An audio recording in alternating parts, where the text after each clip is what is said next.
different first, same as the first. It's Badin and Hamilton next on Chatterbox Live. Along with the mighty one, Reid Mouse, and for Chris Fiehrer, I'm Geoff Kim. Thank you for joining us here on Senior Day. As Yogi Berra once said, it's deja vu all over again. Chris, for you and I, just would figure that we would have a Badin game together, but as far as games of this is concerned, Hamilton last night came on in and we had a deluge. Right around 6:30, called the game. This game was moved to the afternoon. It's now a senior day instead of senior night.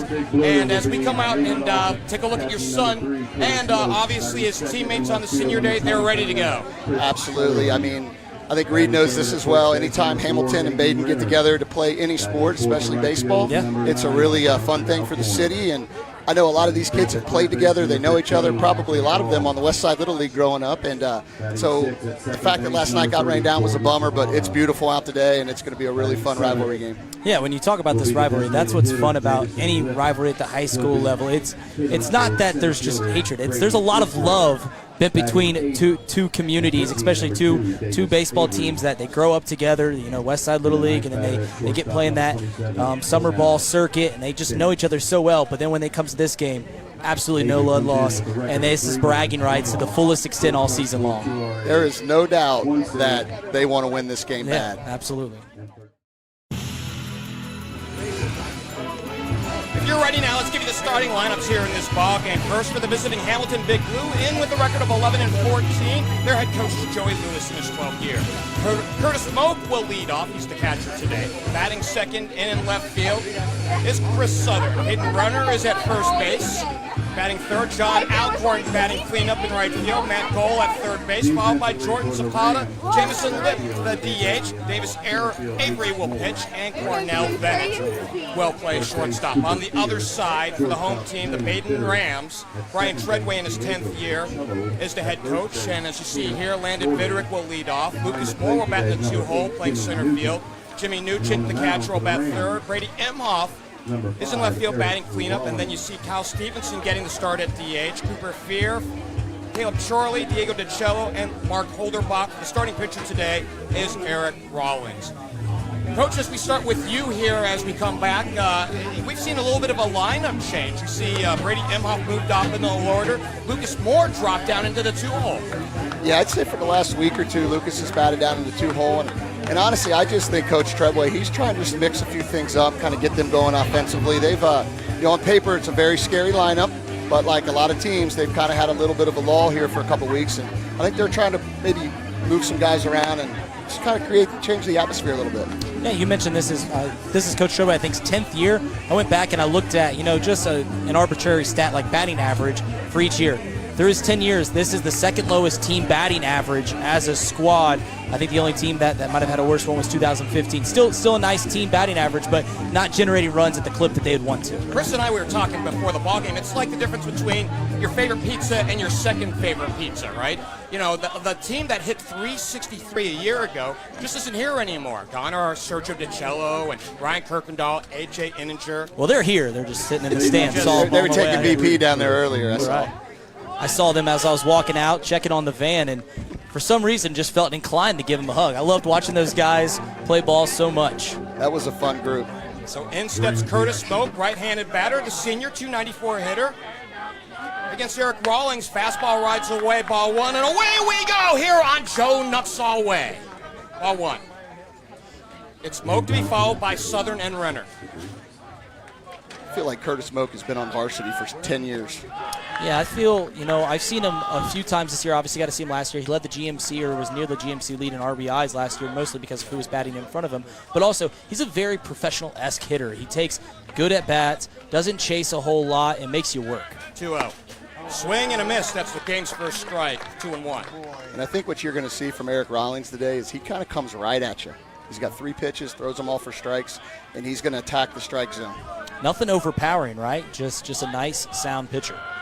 I-80's fastball can top at 91, according to Coach Treadway, and we even up. Eric has had an outstanding season so far, 2-2 the count, 7-0 with a 0.4 earned run average. To that point, nothing is more certain during spring baseball than death taxes and Eric Rawlings getting a a win, and we go full. Rawlings is a senior, 6 foot tall, 175 pounds, making his 8th appearance, all starts, 2 complete games on the season, 35 innings pitched. He's only given up 15 base hits. And here's the payoff at 3-2, and he walks. Those are some good takes by Curtis Smoke. He got ahead in the count. He worked everything, offered everything near the zone, and right on the edge was that 3-2 pitch that he just took. That's an impressive take. I mean, that's, to me, is a senior at bat. Yeah. You're somebody with senior experience and not trying to do too much. Just the 13th walk given up by Rawlings this year. He's only allowed 15 base hits in 35 innings. He's only given up 4 runs, 2 of which have been earned, struck out 46. Shows bunt on the first one, and it's a good one. Down the right side for Chris Southern, and it's an infield base hit. So nobody was home as it found no man's land, just a Bermuda's Triangle out there in that right part of the infield. That's really a perfectly executed bunt, because typically in that scenario, you got your third base charging, you're going to hold first base back, and if you can bunt it with enough speed to get by the pitcher, which they did, I mean, that's an automatic hit. Really well executed. Hayden Renner will step up. Big right-handed batter, as you can see. 327 hitter. Has a home run and 12 runs batted in. I believe, Reid, he homered in the game that you saw him against Fairfield. Yeah, he's earned himself the spot to hit in the middle of this Hamilton lineup. He wasn't an everyday player at the beginning of the season. As the season's progressed, he just continues hitting the ball hard out in areas where the defense isn't. And I saw that at Xavier University. My man doesn't have the most natural-looking swing, but he hacks hard. First pitch to Renner coming up. He won't bunt, given his size and who's on base, and he had to duck out of the way of that one. He is all over the plate. Like, he's taking away that inside. He's kind of daring Eric Rawlings to throw inside, I think, and try to hit that spot. Hayden Renner, listed on the football roster, 5'11", 260 pounds, beefy. Swings and evens up. And you can see as the pitch comes in, it's almost a controlled chaos with Hayden Renner in the box. Pitch is coming in, he's opening up, and Rawlings was coming in right there. His hands drop down to his armpit, but he just has so much bat speed, has such quick hands that he gets around on the ball. 1-1 to count to Hayden Renner. The chuck off second, infield looking for 2. Rawlings comes plateward, there's a called strike. Little yacker found the outside corner, 1-2. Yeah, great breaking ball right there. Now that's 2 pitches in a row where Renner has put his foot in the bucket, stepped down the third base line. I'm working away here, especially with 2 strikes for not only this at bat, for the rest of the game. This one comes inside, misses in, and we're even up 2-2. By the way, game time temperature is 85 degrees, winds northwest at 4 miles an hour, and humidity at 35%. And game time temperature powered by Bartell's Heating and Cooling. Chris, have you got your HC check yet? I have. It's finally, as bad as the weather has been this year, it is incredible to finally run into some warm weather. We do it again. So Rawlings just continues to pound the ball inside. He's all over the plate. It's going to be interesting to see who wins this one here. He's not shying away from him. Guy on top of the plate, but with quick hands and putting his foot in his bucket, he's saying, hey, you're on top of the plate. We're going to work that inside half.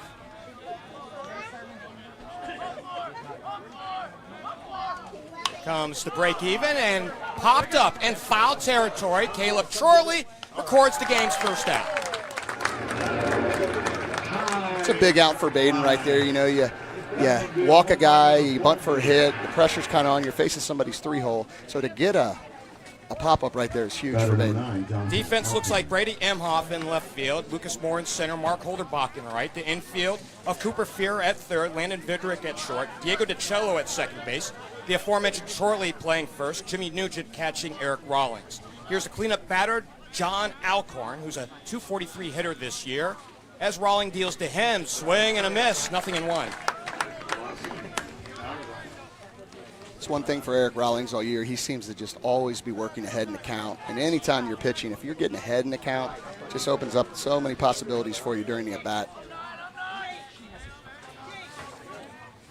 Infield looking for 2. Troy playing back a little bit, swing and a miss, and just like got a piece of it, but it's still 0-2.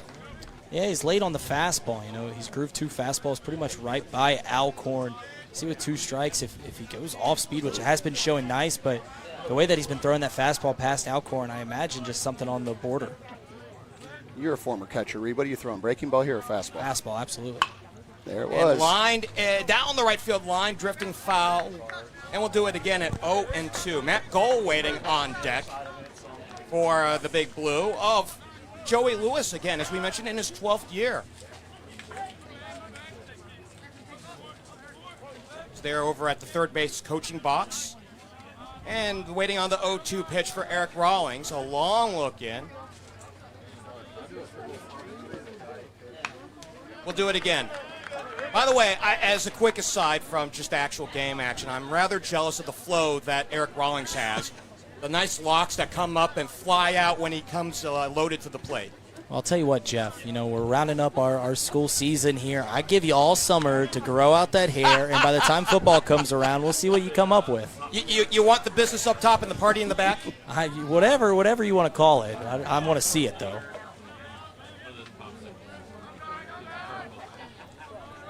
From the stretch, here comes Rawlings. And it's in the air to shallow center field. Lucas Moore draws a bead on it for the easy catch, 2 away here in this visiting first. So finally went breaking ball and got him out in front of it and fly ball to center. Yeah, so, talking about just the fastball, he was blowing every fastball by him. Alcorn was doing a good job at just fouling it off, beating it off. That's a scary at bat when you're a catcher calling strikes, is these guys fouling it straight back or barreling it up just foul. It means they're catching up, they're getting acclimated. So you do gotta eventually give something with spin and change his eye level. Senior Matt Goal is the 2-out batter, 209 hitter, home run, and 10 runs batted in. Bat lifted high over the shoulder, and he fouls one off, strike 1. Should he reach, it'll be Jordan Zapata. Matt Gall's such a strong kid. You see it, you see it in his frame, but also just watching him play the game. It's not very often that you see a baseball player play with strength, but he absolutely fits that bill.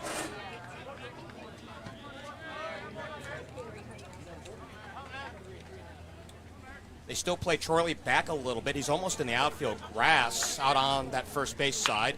And this one foul, and I guess maybe it's just more because you can afford to play back on him, and you're not looking to pick off the runner at first because you do have a man at second. That's about the closest thing to analysis I'm going to give you all afternoon. Congratulations.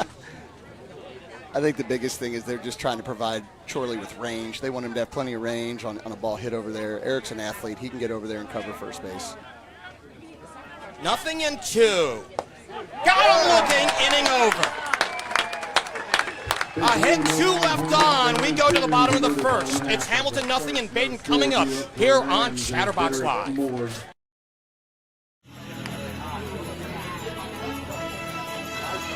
To the bottom of the first we go. We're going to see if Davis Avery can match up with what Eric Rawlings just did in the top of the frame. As Badin goes to work at 18-6, they have already won the GCL co-ed this year with an 8-2 record. Their regular season will be over after this afternoon. Yeah, Badin, I think, talking about winning the GCL co-ed, I think I've said this before on a broadcast. They joined the GCL in 1991. I believe that was the first year. They've won a share outright a GCL title every single season but one, which was 2016. In that season, they went to the state Final Four, so state championship game. So it was a decent trade-off. Yeah, I think any coach would be happy to trade off a league title for a state appearance for sure. By the way, how strong has the GCL co-ed been? Because you think about 16 Reid, as you mentioned, going to the state Final Four, and then Chaminade Julienne out of the conference in 18 and 19. We didn't have a 20. And then last year, you and I got to witness, firsthand, as well as Chris here, witness Badin going to the Final Four again. So just over that stretch from 1991 to now, so that's 31 years. It's 30 league titles in 31 years. Over those 30 years, I believe a GCL, there's been 4 different teams in the GCL other than Badin to win a state title. McNick won one back in the 90s.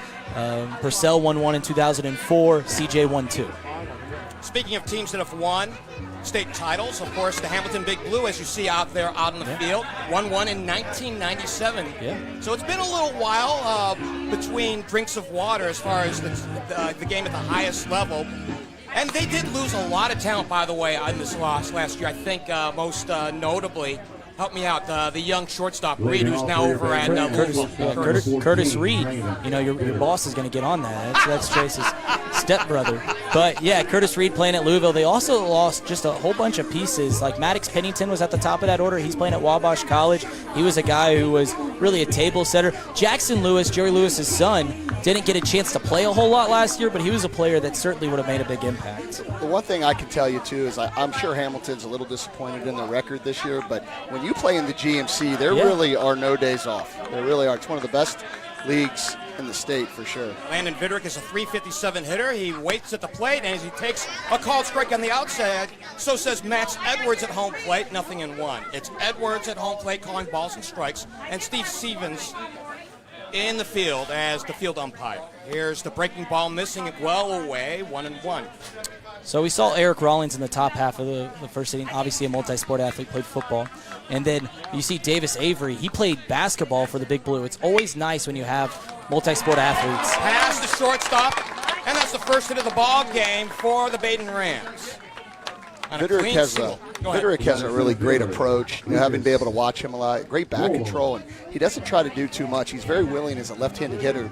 Like, you could tell today that, at least in that at-bat, they were going to work him away, and he just kind of let it come to him and was patient. Really nice swing. We'll see if Viderick will run here. He's got 14 stolen bases on the year. Davis Avery, by the way, is 6 foot tall, a junior. Starting shortstop, but gets the mound assignment today, making his 9th appearance. He's getting the start today. 12 2/3 innings, 14 hits, 11 runs, 8 of which have been earned as the pitch is away for ball 1. 7 walks, 13 strikeouts. He's got a 3-1 record with a save and a 4.42 earned run average. And per usual, when Lucas Moore's up, the third baseman's in on the grass. Head first slide back for Viderick, and they are paying attention to him down at first. Again, as we mentioned, speed at the top, and while it's not the 51 stolen bases of Lucas Moore from a year ago, Landon can get to second and set up scoring position here for Moore. 1-0.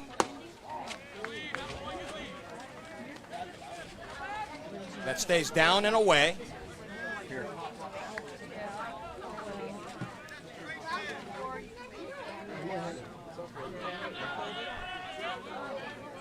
Looking on the secondary lead for Viderick. Avery, this one downstairs. Reid, you got the better eyes than me. Did I see? Are we at 2-1 right now? It is 3-0 right now. 3-0 is the count. So you don't want to put the top half of this Badin order on just with the ability that they have to run. I appreciate the correction. 3-0. And on 4 straight out of the zone, Lucas Moore's a base runner, and the first 2 have reached here in the home first for the Badin Rams. You see that a lot, early in a ball game at the high school level because you warm up so much out of the windup. That's where you give your warm-up pitches in when you're out on the mound. Then when you go in the bullpen, you might show a little bit from the stretch, but when the leadoff guy gets on your first time going from the stretch in game, it's a bit of a jarring adjustment. Yeah, I was watching him kind of warm up in the bullpen earlier, and it was kind of an unusual day today. It was senior day. They went down and warmed up. Sure. They had the ceremony, kind of extended a little bit longer. Jimmy Nugent's got a couple of ducks on the pond. He's the 3-hole hitter today. He waits, and the pitch rides upstairs a bit. It kind of tailed in on him. 1-0. 289 hitter, 3 home runs, 25 runs batted in, and of course, as you know, Reid Mouse's best friend. Yeah, I've heard some rumors that Reid might not think Jimmy's as good a player as another Butler County catcher. It gets away from the catcher, and everybody moves up on a wild pitch. Well, former catchers, they hold each other to a really high standard, I'm sure. The game I play with the Badin faithful, the Ram faithful, I just say one thing, and it just kind of spirals out of control. I love it. It just toys on. A lot of sensitivity over there, I guess. Yes. Well, Badin's in a good spot now, and this would be a big inning if they can get some runs early here. Looking for a crooked number here in the first. 2-0. Avery deals, fastball downstairs, and it's 3-0. Fastball in the low 80s. He has a fastball curveball mix.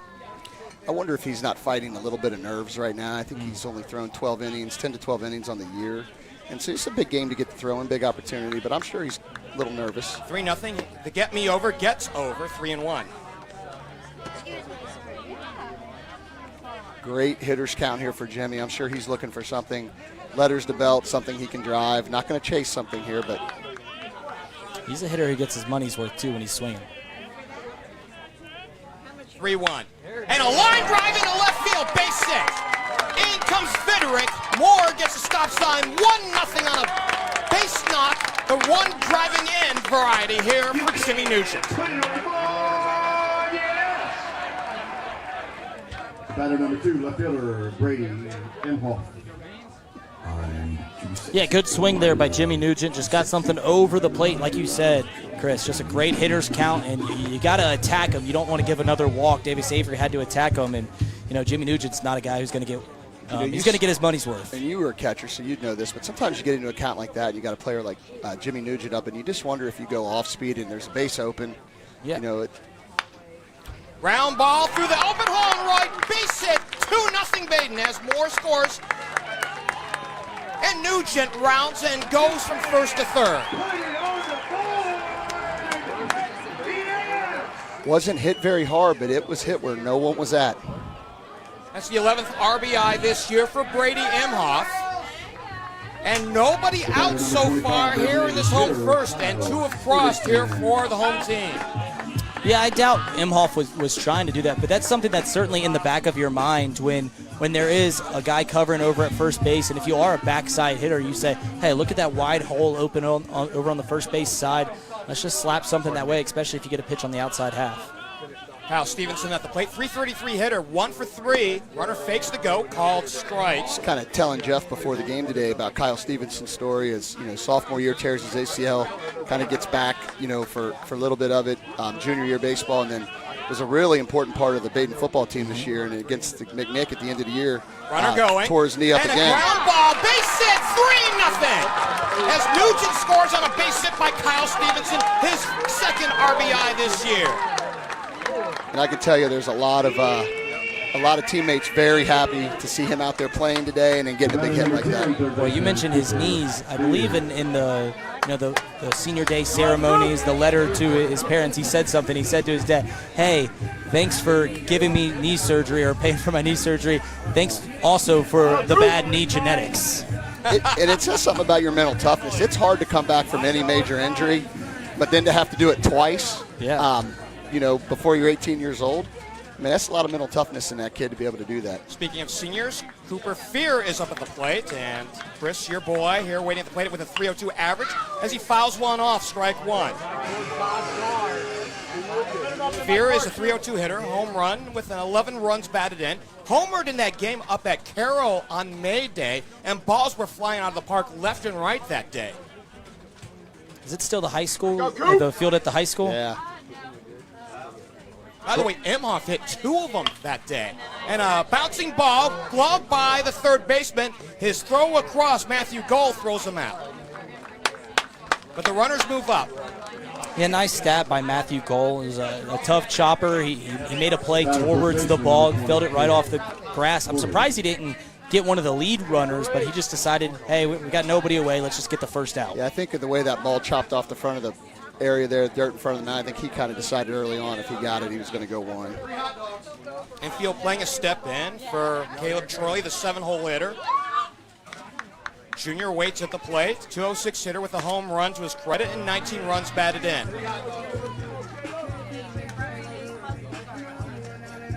Caleb Troy is another player that's got really impressive power. He gets his money's worth.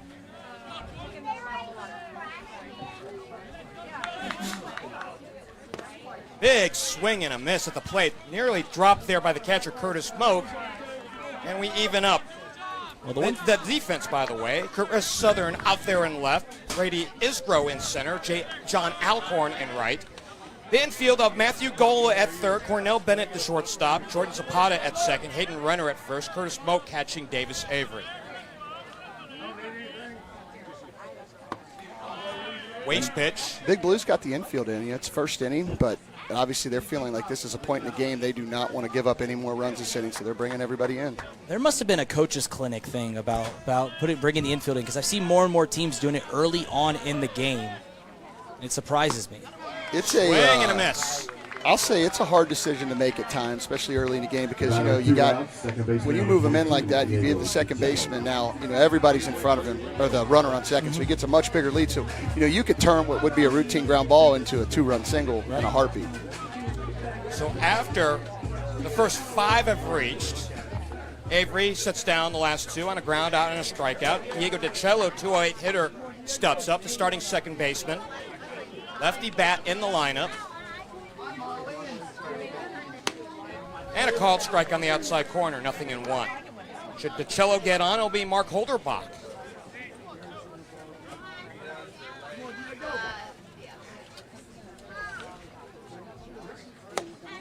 With 2 outs now, Avery's gone back into the full windup. It kind of looks like he's a little bit more comfortable in that than he was in the stretch. He seemed to settle in with the stretch, but he was, early on when he was in the stretch, just wasn't finding the strike zone a lot.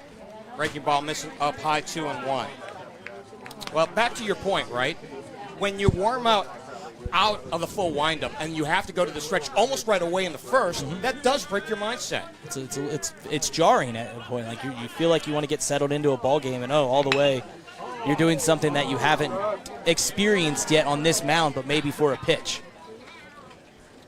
Just past the right field line, 2-2. So the deuces are wild here in this home first inning. 2-2 the count to Diego DiCello with 2 out and 2 on. Badin's already put up a crooked number in this frame. They've plated 3 and a line drive into center field.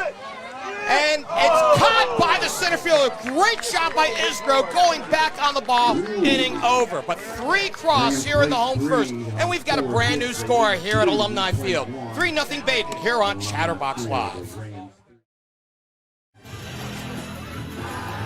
To the second inning we go. Badin has a 3-0 lead here on senior day for the Rams. Along with Chris Fiehrer and the mighty one, Reid Mouse on Geoff Kim in a 3-man booth, a first for Chatterbox Sports. We were talking about it maybe about an inning ago.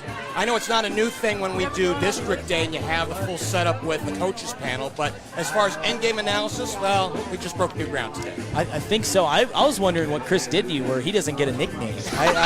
You give everybody a nickname. And I was the rookie last year. The rook. A few games I did. So I think he's glad to not have that tag anymore. Well, it's his second year, so it's not correct. I'm very appreciative for the opportunity to do this with you guys. Big Chatterbox fan and love high school sports, so enjoyed watching, especially the basketball coverage. So it's been fun. Well, that man to your right gets a whole ton of thanks for all that's gone on here. Not just for basketball, but for football, volleyball. What am I missing? Soccer as well. I'm blushing, Geoff, over here. Thanks. I'll tell you, I've really enjoyed the volleyball games. That is a fun sport to watch, especially at the high school level. High school volleyball is the most underrated sport we do. As a quick aside on volleyball for a second, once upon a time when I was broadcasting college volleyball and they did not have rally scoring, it was not the most interesting game to broadcast. Because you just be, siding out. Side out, and if you had kills, well, that didn't mean anybody would score. It just mean it was a kill. As we go to the second inning, Rawlings deals strike 1. So we talked last inning about the full wind up the stretch. Eric Rawlings predominantly just throws out of the stretch. Nothing with the full wind up. Jordan Zapata is at the plate, 204 hitter. Second baseman, junior. Waits on the 0-1, swing and a miss, and just like that, Zapata's down in the hole, 0-2. It's a comfort thing, right? I mean, when guys go from stretch and the windup, and really the windup should just be a step into your stretch, right? It's just one extra period, just a rhythm thing. Here's the 2-strike offering, line shot over shortstop, base hit. Second base hit of this ball game for the Big Blue. It was a really nice swing. Wasn't a great pitch. I mean, it was down around his ankles, and he just kind of went down there and drove it into left field there. Yeah, he lowered his knees to go down and get that ball, and that's something that, you see more contact hitters do. Power swingers, they keep the same swing throughout, but contact hitters, they go towards the ball more often than not, and Zapata did a good job just sitting right over Vitterick's head. Jamison Lip, senior, steps up. The designated hitter today, 259 hitter, has driven in 7 this year, and the first offering to end, swing and a miss. He was going for the downs and tried to put up a crooked number for Hamilton himself. 0-1. Got to coach a lot of youth baseball here recently over the years, and we talk about the full windup. I think there's too many young guys that don't get taught the full windup, or when they do and they don't throw strikes, the quick fix is just go from the stretch, just go from the stretch. And I've always been a believer that you're going to get a little more out of yourself from the full windup, and I'm surprised that more kids aren't comfortable in it. 0-2 as Rawlings has Lip by the neck. Here's the pitch. Swing and a miss. Good morning, good afternoon, good night. Quick work there by Eric Rawlings. Yeah, way to climb the ladder there. Lip fell behind and found himself in the well, 0-2, and just send that fastball upstairs. And if you got a fastball with a little velocity on it, it looks so tantalizing. Second strikeout of this ball game for Rawlings, and this one rides up.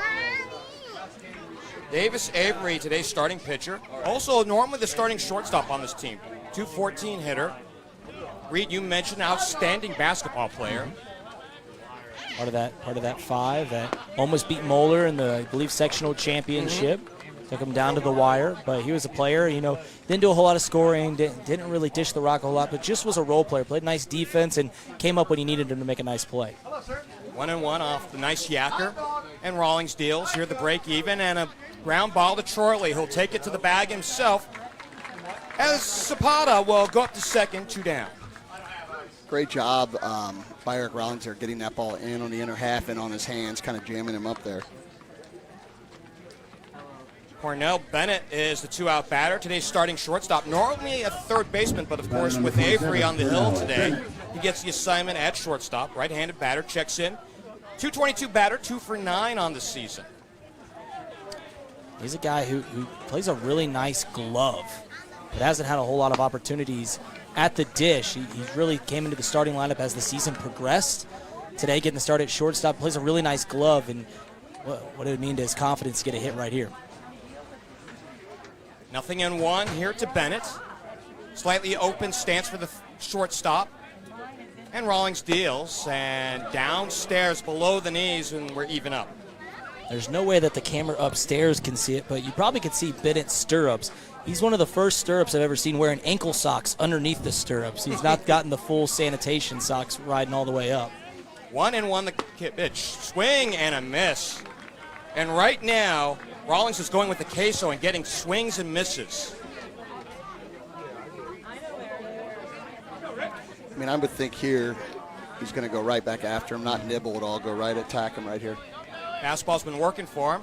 He deals the fastball, got him. Inning over. 3-0,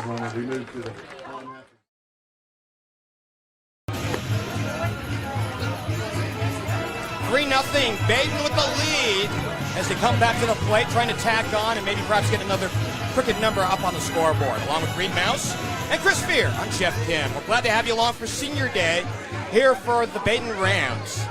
And we were talking a little bit during the break here about the draw, tournament time coming on up for both teams. And Reid, I know that you and I spend a lot of time together. I don't know that I've seen a better team in this region, much less the state, because we haven't covered the state. But if you ask me between, is it Moeller that's going to come out of this region in Division I or the rest of the field, I think I'm taking Moeller right now.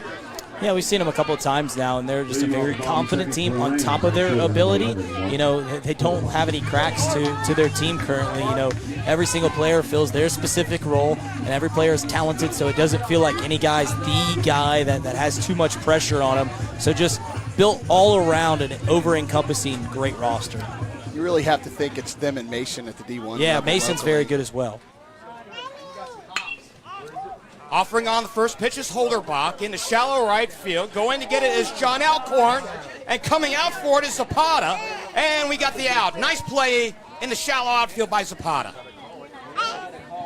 Yeah, I wonder if Alcorn came and called him off. That's the right fielder's ball, Alcorn, and he didn't deter from the ball. There probably wasn't a whole lot of communication there, but still Zapata did a nice job. He actually left his feet to go and make the play. He's a great defensive player. Scary moment for a coach when you see two of your players about to run into each other. Not a lot you can do from the dugout to prevent that. But you still want them to catch it at the same time. Yes, right? absolutely. If you're going to collide, please just catch the ball. Landon Viderek at the plate. And this one catches the outside corner, 0-1. Got a base hit to lead off the home first. reached third eventually on a wild pitch and rode home for the game's first run, and a ground ball to second to Zapata, who will throw him out. So this is a quick 2 outs for Avery, and I would say this is a big moment for him. If he can get through this inning clean and it'll give him that chance to settle in, build some confidence. And this is a guy that you walked, Lucas Moore, on 4 consecutive pitches the first time around. A lot of times you're right there. You get the first 2 outs, you start thinking of yourself already on the bench in the dugout. You got to stay focused for this third out. You're not back in the dugout yet. The damage isn't put away. You got to get back in there. Offering on the first pitch is Moore, down the left field line. Giving chase is Chris Southern, and it's out of play, 0-1. And the stolen base numbers are down this year for Lucas, but if he still gets on, he can easily find himself on second and third in a couple of pitches. Yeah, that's probably why the stolen bases numbers are down. I mean, he's getting on at still about a 531 clip, so still very impressive. Last year there were a lot of bunts for hits, and this year every team they've played has done everything they can to take that away. So allowed first strike, and Moore waits. And a called strike, 0-2. He's got 3 doubles and a triple this year. Waiting to see his first varsity home run, but as you know, even with a guy his size, that power is still the last thing to develop at any level. Here's the 0-2. He puts it in play to the shortstop. Cornell Bennett will not get him. Nice bit of running and legging it out for Lucas Moore.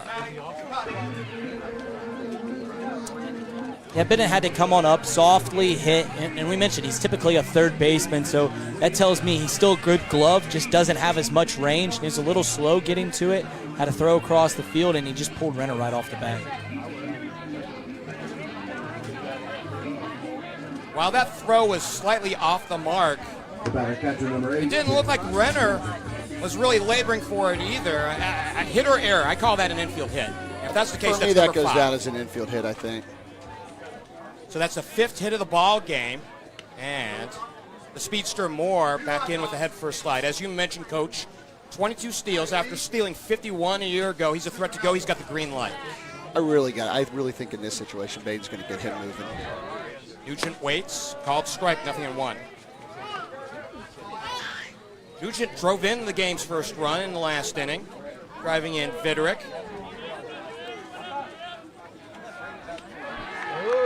They get him, they got him! Picked him off! So says Steve Stevens, the base umpire. Inning over. We go to the third, 3-0 Badin here on Chatterbox Live.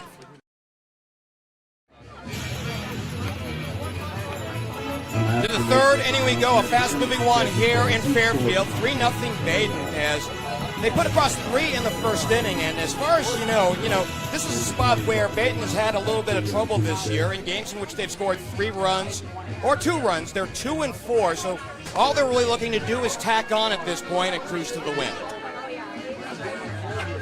And that's going to be part of the challenge for Badin, is the ability to manufacture runs the rest of this game. In fairness, just before we get back to Hamilton, Badin has scored 182 runs this year. They've only given up 71. They're not hurting. Plus 111 coming into this ball game.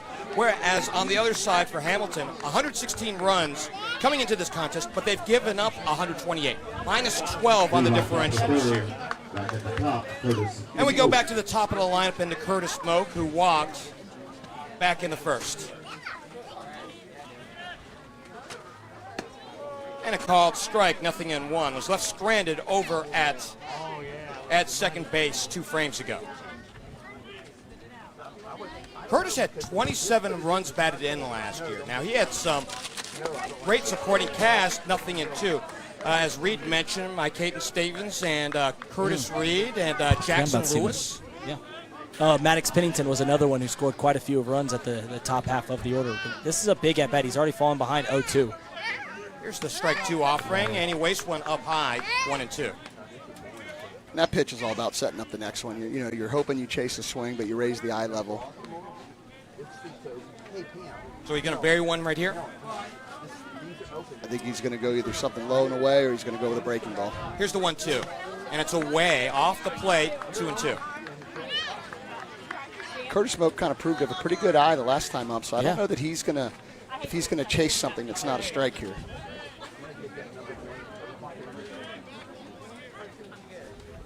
Rawlings deals. The breaking ball got him. 1 out. Really nice pitch right there. Yeah, that's a good pitch. When you're sitting in that box and you, first off, two things. If it's early in the count and you see spin and you're not really looking for it, you normally just take off. Now with 2 strikes, that's different. When you see a pitch coming at you, you also, your brain kind of skips for a second and say, all right, I got to turn in or something like that. So when you have a curveball coming right at you, especially with 2 or at any count in the time, you just kind of freeze up. That's why they say froze them. Strike 1 to Chris Southern. Got a hit. Was left stranded at first 2 innings ago. Here's the 0-1 pitch. He bounces one in the dirt. Rawlings does, and we even up. To this point, Rawlings really hasn't thrown a ton of breaking pitches in this game. I mean, I think he's kind of using them very selectively when he gets 2 strikes. It hasn't been the strikeout pitch, right? It's the fastball has been the majority of the strikeout pitch. He's done the curveball just as to get him over and working backwards. This one catches the plate. It squirts away from Nugent. Doesn't matter, 1 and 2. Southern's a really good athlete. I've had the pleasure of watching this Big Blue team play a few times this year, and he's a guy who plays a really nice outfield, but he's got a lot of speed around the bases. He doesn't get on base a whole lot, but when he does, he's a threat. Rawlings eyes the 1-2 as he grounds to short. Landon Vidrick, and this one gets by Caleb Chorley. Chris Southern on to second with a little league double. It's an error of the 2 base variety. Well, and Reid just mentioned speed, and when you got guys that can run down the line, it puts a little extra urgency on an infielder to field and throw. Well, you saw him trip getting out of the box, which I don't know if Vidrick saw that or not, but even with the trip, it was going to be a close to a bang-bang play over there at first base. Probably the throw still would have beat him by a step or 2. And Vidrick's got a strong arm, but that just shows you the speed that Southern has. Hayden Renner is the 1-out batter. Popped out on a nice grab by Charlie in foul territory for the game's first out as he eyeballs the first one on the knees, on the corner for strike 1. If you watch Vidrick play short enough, he's a little unorthodox, and you always want kids to have those flat backs, funnel through your belly button, move through. He kind of switches his feet, and I mean, he's got a big-time arm. Yeah.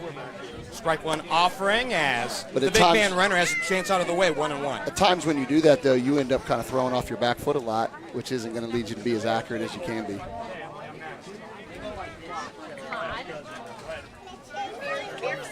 Hamilton trying to get to 500 in the month of May. They're 3-4 this month. They've been even Steven, it seems like, all season long as he sets up to pull and fouls this one. And we do it again. Renner's a guy who, we talked about him last time he was up. He wasn't a person that was supposed to be a big contributor in the middle half of this order, but he's turned into that. And normally when a guy, kind of flashes out of nowhere and he's in the middle of the order, he starts to do too much in big games like this. And you saw Renner chase last at bat. We'll see on this one, too. Here's the 1-2, and foul back. We'll do it again. I wonder how many times he's been hit by pitches this year. I mean, he is all over on top of the plate. He's a big kid. I mean, he's not giving you much of, of the inside that you can throw on him at. Yeah, it's interesting. It's almost like it's a ploy sitting on the inside half because he steps down the third base line to open up saying, hey, pitch it inside. That's kind of where I want you to throw it. 1-2 once more. Curveball misses the corner, and we even up. Renner to be fouled by John Alcorn. 1 down here in this visiting third inning. 3-0 Badin with the lead. On the strength of 3 first inning runs. Got Chuck McKinney, who's coming out to look at today's starting pitcher. Bit of an unusual visit here. I didn't know if there's something's going on or sees something he wanted to talk to him about, but yeah, I haven't seen anything. There hasn't been many hiccups in this game.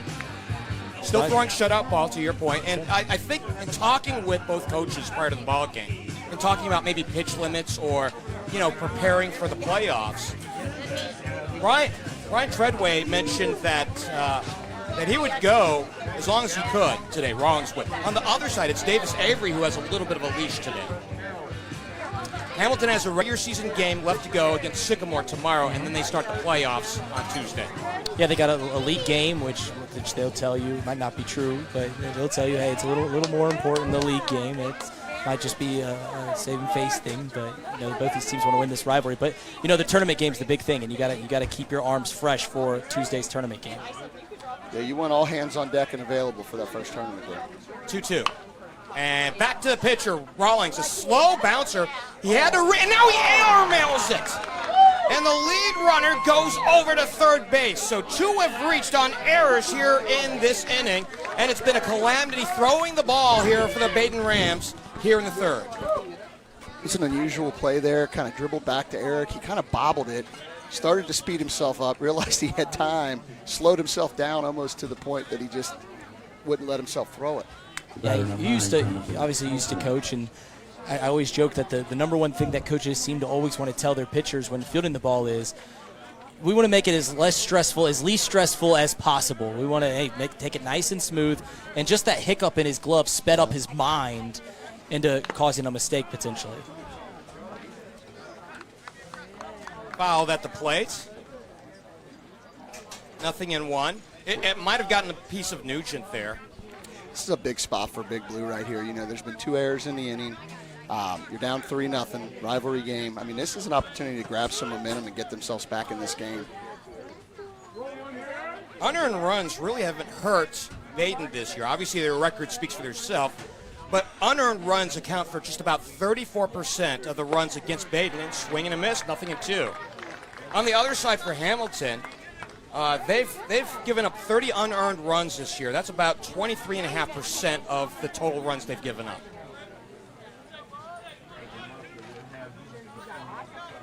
Would love a strikeout here, but I think he'd be happy with a ground ball as well. Downstairs, tried to bury that one, coaxed the grounder if nothing else, and it's 1-2. He's done a nice job of staying ahead of John Alcorn today. His first at-bat, I don't think he threw a single ball, and then he just found 0-2, so that was the first miss that he's had against Alcorn.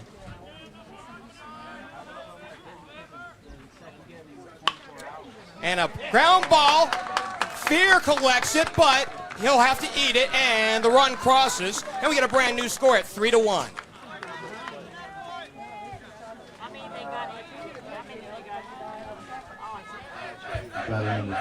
He probably didn't need to dive like he did, but when you play third base, you rely so much on instincts, right? Reaction is coming, and he saw the ball lining his way, and he's just reacting to it. Then he saw he had a little more time and tried to glove it almost like a catcher behind home plate or a first baseman. Yeah, and he's playing in, and I think when it came off, and, had he just stayed on his feet and gone 2 steps to his left, I think he makes the play. By the way, strike 1 to Matt Goal, who struck out to end things back in the first inning. All of a sudden, if Matt Goal, we've seen have some pop in his bat, if he puts one in the gap, this game gets a lot more exciting. So a couple of errors, an infield base hit, and the first run is crossed for Hamilton. Well, they don't ask how you do it, right? They just ask that you get it on the board. I've always believed, in coaching, watching these games, that the game of baseball just moves for momentum between the 2 teams, and you're always trying to steal the momentum. So, you think about it, the last inning, they pick Lucas Moore off the end of the inning. That's a big momentum grab. They come in here, and now they're taking advantage of some errors. I mean, it's they're on the verge here of grabbing a ton of momentum in this game. It's the high-impact plays, but it's also the unorthodox plays, like that pickoff and then the 2 errors. Those kind of just breathe a little bit of life into your team. 0-2. Goal waits. Rawlings delivers. Foul back to the screen. We'll do it again.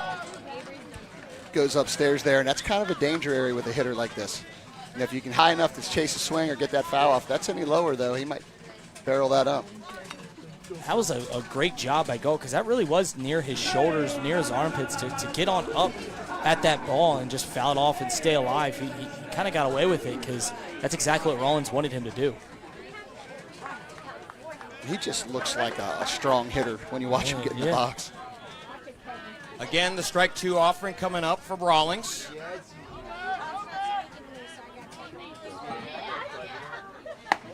Fastball rides high. Goal does not chase. 1-2.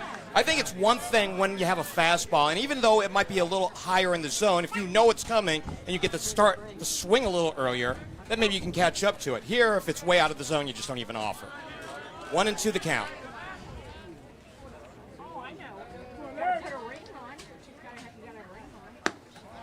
Yacker misses downstairs. We even up. Goal to be fouled by Jordan Zapata. Definitely a ball right there, but that's a tough pitch to lay off of with 2 strikes on it. That was great plate discipline. Recognize that early. Yeah, that really started mid-thigh. That looks juicy as it's coming in. Goal waiting. Again, the 2-2. Checked his swing, and it's downstairs. We go full. So a great job to your point, right? The first 2 pitches in the sequence were strikes, then a foul ball to keep the count even at 0-2. I should say keep the count at 0-2, and the last 3 have been balls.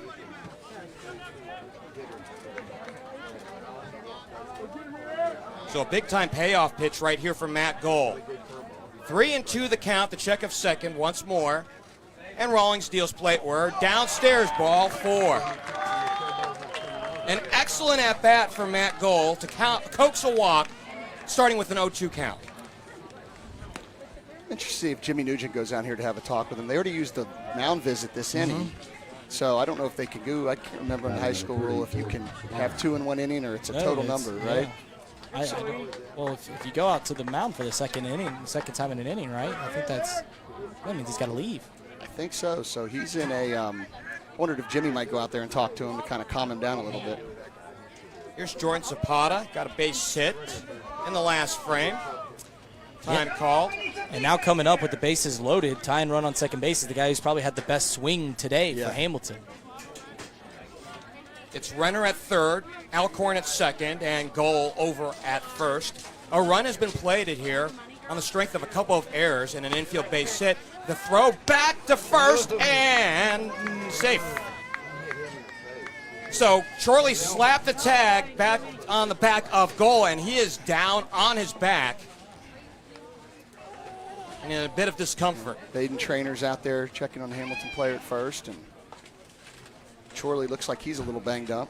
While we got a moment, it was Freaky Friday in a good way for the number 9 team in the State Division II poll just 2 days ago. Badin was the beneficiary of, get this, 6 Edgewood errors. Sean Miller, Corbin Osmond, and Luke Enderle combined on a no-hitter, 8-0, and that was 2 days ago up in Edgewood. And then the Big Blue got a 2-run single by Davis Avery, today's starting pitcher, as it beat Fenwick on their senior day 2 days ago, 4-3.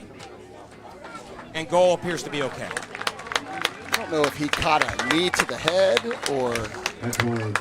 Yeah, Chorley came sliding in feet first, legs first. I don't know what happened. It was a good throw by Nugent, but I think Chorley was a little late to get there. He made a nice play to slide, catch, get a tag down. That ball could have easily been down the right field line and 1-2 run score.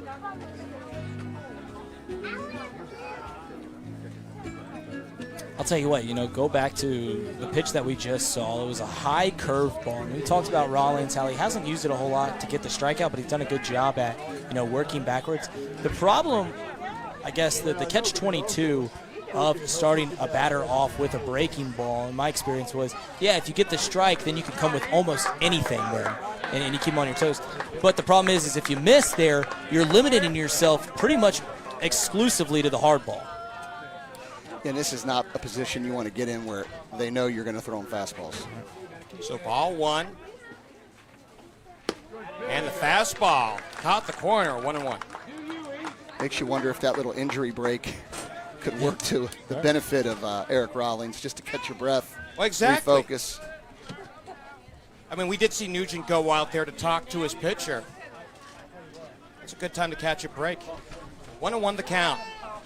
Curveball, nice pitch, 2-plane break, 1-2. Again, as we mentioned, it's Runner at third, Alcorn at second, and Goal over at first. Big at bat here.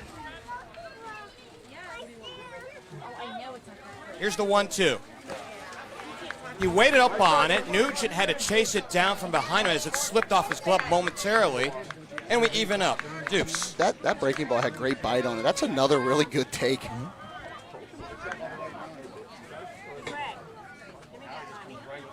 So the inning started on a Moak strikeout looking.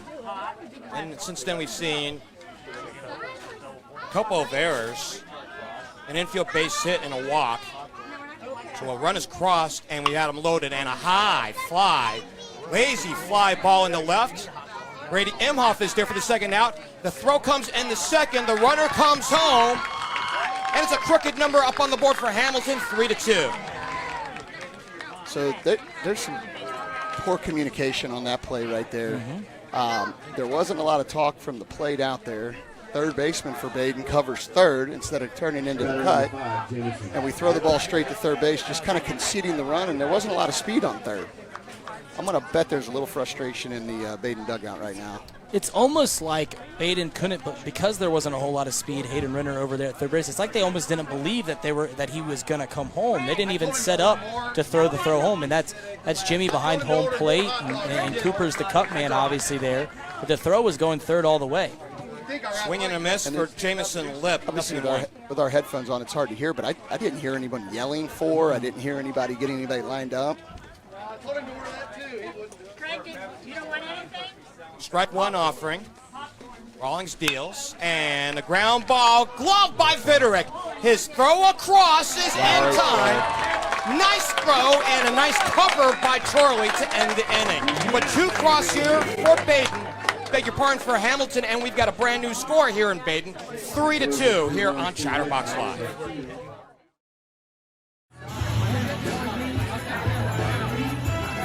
Well, we got a one-run ball game here in Fairfield between Badin and Hamilton. Along with Chris Fiehrer and Reid Mouse, I'm Geoff Kim. Thanks for joining us here on Chatterbox Live. Two unearned runs, but they're 2 runs, partner. Absolutely. I mean, that was a big momentum grab for Hamilton.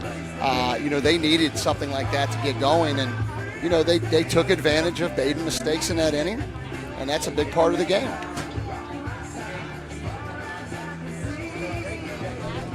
Looking to see if we'll get Davis Avery on for a third inning of work. Lead vocals by Hamilton's own David Shaw. We'll see what kind of gusto he has here in this home third inning for Badin as he'll go to work on 3, 4, and 5. Nugent was at the plate in the last frame when Moore got thrown out. He had a really clean inning last inning, too. For sure. Makes up for sort of that infield hit by picking the runner off. And so, again, now you score 2 runs. He's got to come out here and throw strikes, get outs. And, like any coach would tell you, he wants to get Big Blue back in that dugout as quick as he can right now. Well, you talk about momentum so often, and you see momentum lost in situations like this. You just scored 2 runs. You kind of got it going your way. Then you let the leadoff guy get on. And just moments like that can kill momentum, kill the wind out of your sails. So Avery will go back to work on Nugent, who was at the plate in the last frame, and he gets a clean frame here and a called strike. That's something for Nugent. He sees a ton of breaking balls this year. When you're a really good player and you can hit and you got power, just a lot of teams do not want to give you fastballs. Hopped him up off the first base side, foul territory, and glove nicely by Hayden Renner for the first out of this frame. And that's a big out. We just talked about keeping momentum in your favor, keeping it on your side, and getting the first guy out in an inning is so crucial. Chris brought up, getting the first strike, and I think I talk about this in every broadcast. Getting the first strike as opposed to falling behind, how important it is doing at bat. Same thing applies for innings. Getting the first guy on as opposed to getting the first out. And a swing on the first pitch, base hit for Imhoff. In the right center field, that's a 6th base hit of this ball game for the Rams. He's 2 for 2, Imhoff is. And clearly he went up there with a plan of, I'm going to get something on the outer half of the plate, and I'm not going to try to pull it. Great piece of hitting right there. That's a second hit to the backside today. First through the 4-hole, and then just slapping or hitting it on the screws right over the second baseman's head. Avery seems pretty deliberate that he's going to work everybody away. And what he really wants is all these right-handed, when you run away, he wants you just to try to roll over on him, try to pull it. Kyle Stevenson had a run-scoring single back in the first inning where they plated 3 and a called strike, 0-1. Officially 2 for 4 on the season. It was He's a big recovered hit. from a couple of knee surgeries. That was a big hit for Badin, too, because you could almost feel the frustration mounting a little bit from the last inning. He went around, and that's a strike, 0-2.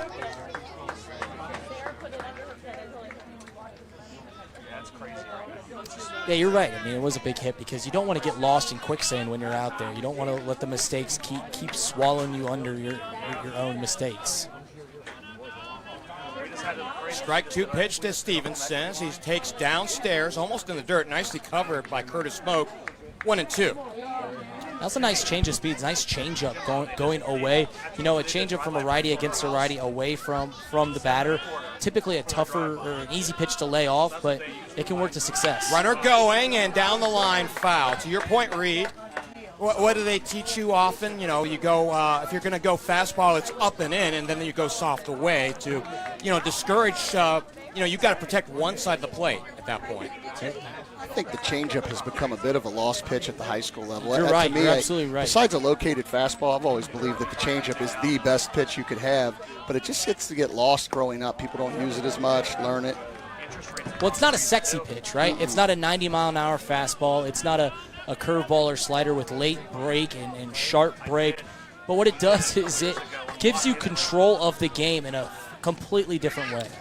I mean, what's the goal? The batter always wants to be on time, right? Right. So change-ups, all that stuff is, if you can throw a great change-up, it's going to be hard for them to be on time.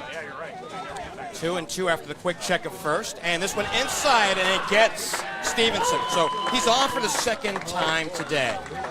Reid, I want to hit upon what you just mentioned about the changeup not being sexy. Of course, I think about two of the best pitchers I've seen in the last 20 years. And they were known for the changeup since the 21st century started. Pedro Martinez and Johan Santana. Yeah, no, when you have... But they also had the explosive fastball. Right, they work in unison. But sometimes there's pitchers at levels that don't have the explosive fastball, but have the great changeup. Greg Maddux had a great changeup. Kyle Hendricks right now has a great changeup. Relief pitcher for the Brewers. I forget his name at this point. He's got a almost... Williams. Yes, Devin Williams. That's who I was thinking of. So it looks like Coach Treadway is going to pinch run for Kyle Stevenson, get a little bit more speed over there at first. And we'll try to catch a number on that. And it makes sense right now, obviously, with the 2 knee surgeries that Stevenson has endured the last couple of years. As your boy, Cooper Fiehrer, is at the plate, 0 for 1. Senior steps in.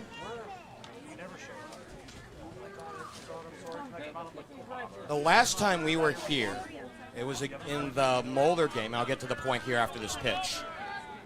The check of second, and we'll reset. Reid and I had talked about ourselves being good luck charms for your guy, and then he got the first run in on a sac fly in that game. And Chris, you felt like that jump-started him for this part of the season. And a line drive, base hit into right field. Here comes the run home. Here's the throw, cut off. 4-2. Well, right on time. Thanks, guys. I appreciate it. If you don't mind coming to every game the rest of the year, it would be greatly appreciated. So Imhoff scores from second, and the pinch runner goes to second base. 1 out, first baseman, Caleb. On an RBI single for Fiehrer, his 12th run batted in this year. Here's Caleb Chorley. As he lifts one off the first base side in foul territory, giving chase his runner, and he gets it. And he throws back to the infield. Runner tagging up, and safe! A delay call by Steve Stevens and a head-first slide. And, without hesitation, Coach Lewis is out of the dugout. We do have a replay here. Let's see if we can, we're so far away. Yeah, if he got the glove on him, he would have had him, but I think he just slid on the outside part of towards the outfield. The throw took the third baseman back toward home plate. Right. And he's sliding out toward left field. That was close. I'll be honest, I've seen a first baseman throw to third base successfully in my life maybe like 3 times, and that was from the outfield on a dime. And, he's catching that ball with his back basically to the infield. In the basket, too. Ball 1 to Diego DiCello, who flew out to end things in inning number 1. And now, they do have a run across, but this is another big moment for Badin. You got to score runs with 2 outs. This one's in the air, foul and out of play. 1-1. The cello, should he reach, it'll be Mark Holderbach.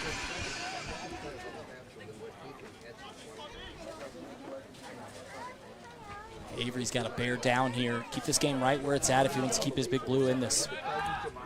The throw back to first. But back there is Fiehrer. We already saw a good pickoff move by Davis Avery a couple frames ago, actually in the last frame, as he picked off Lucas Moore. Ground ball and scatter. Out to the first base dugout. I don't know if that was in camera view there, but it did send the players moving. We're getting here into what could be a breaking ball count. I wonder if Coach Treadway will get him stealing here, trying to steal from first to second here. 1-2 the count. Yeah, I wonder if he does steal, if Moak's even going to throw it down. He's an aggressive player, so I anticipate that he will with 2 outs. But, with the season that the Cello's had, he slumped at the plate at times. I almost want to go after him as a hitter. The pitch, it's in the air to right field. John Alcorn retires aside. But a run crosses, and we've got a brand new score as Badin goes up by 2. 4-2 here on Chatterbox Live.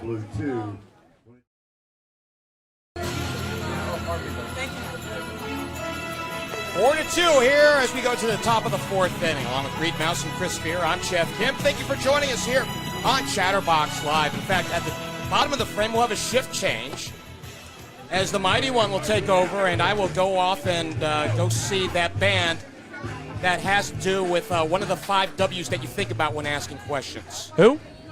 Exactly. I thought he's on first. Leading off the 4th for Big Blue is the pitcher, Davis Avery. 8-9-1 coming up for Hamilton. Davis Avery at the plate, who was retired 3 unassisted back in the 2nd frame as he waits. The shortstop turned pitcher, and it's ball 1 inside. So that was pitch number 69 for Eric Rawlings. So it's kind of at that moment now again where, he really needs to have a quick inning himself. He can't run that pitch count much higher here. We're only into the 4th inning. And a fly ball in the shallow right field. It'll drop for a base hit. That's the 4th base hit of the ball game for the Big Blue. Yeah, great job by Avery. Just inside outed one over the plate. You didn't have to get the barrel on it, but he was strong enough to put it over Diego DiCello's head and falling in, helping his own case. Just a little flare into right for the 4th base hit. As Hamilton's trying to attack on from what they got an inning ago. Wonder if he'll be bunting here. And Bennett shows bunt. He puts it down. Nicely done. Fiehrer will pick it up. And the sacrifice goes 5-3 as Davis Avery moves on to second. Nicely executed by the infielder.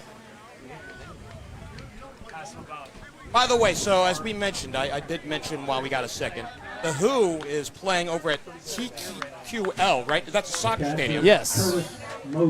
Which wouldn't have been possible last year, but because COVID knocked out the planned Who show, I think it was last year or was it 2 years ago?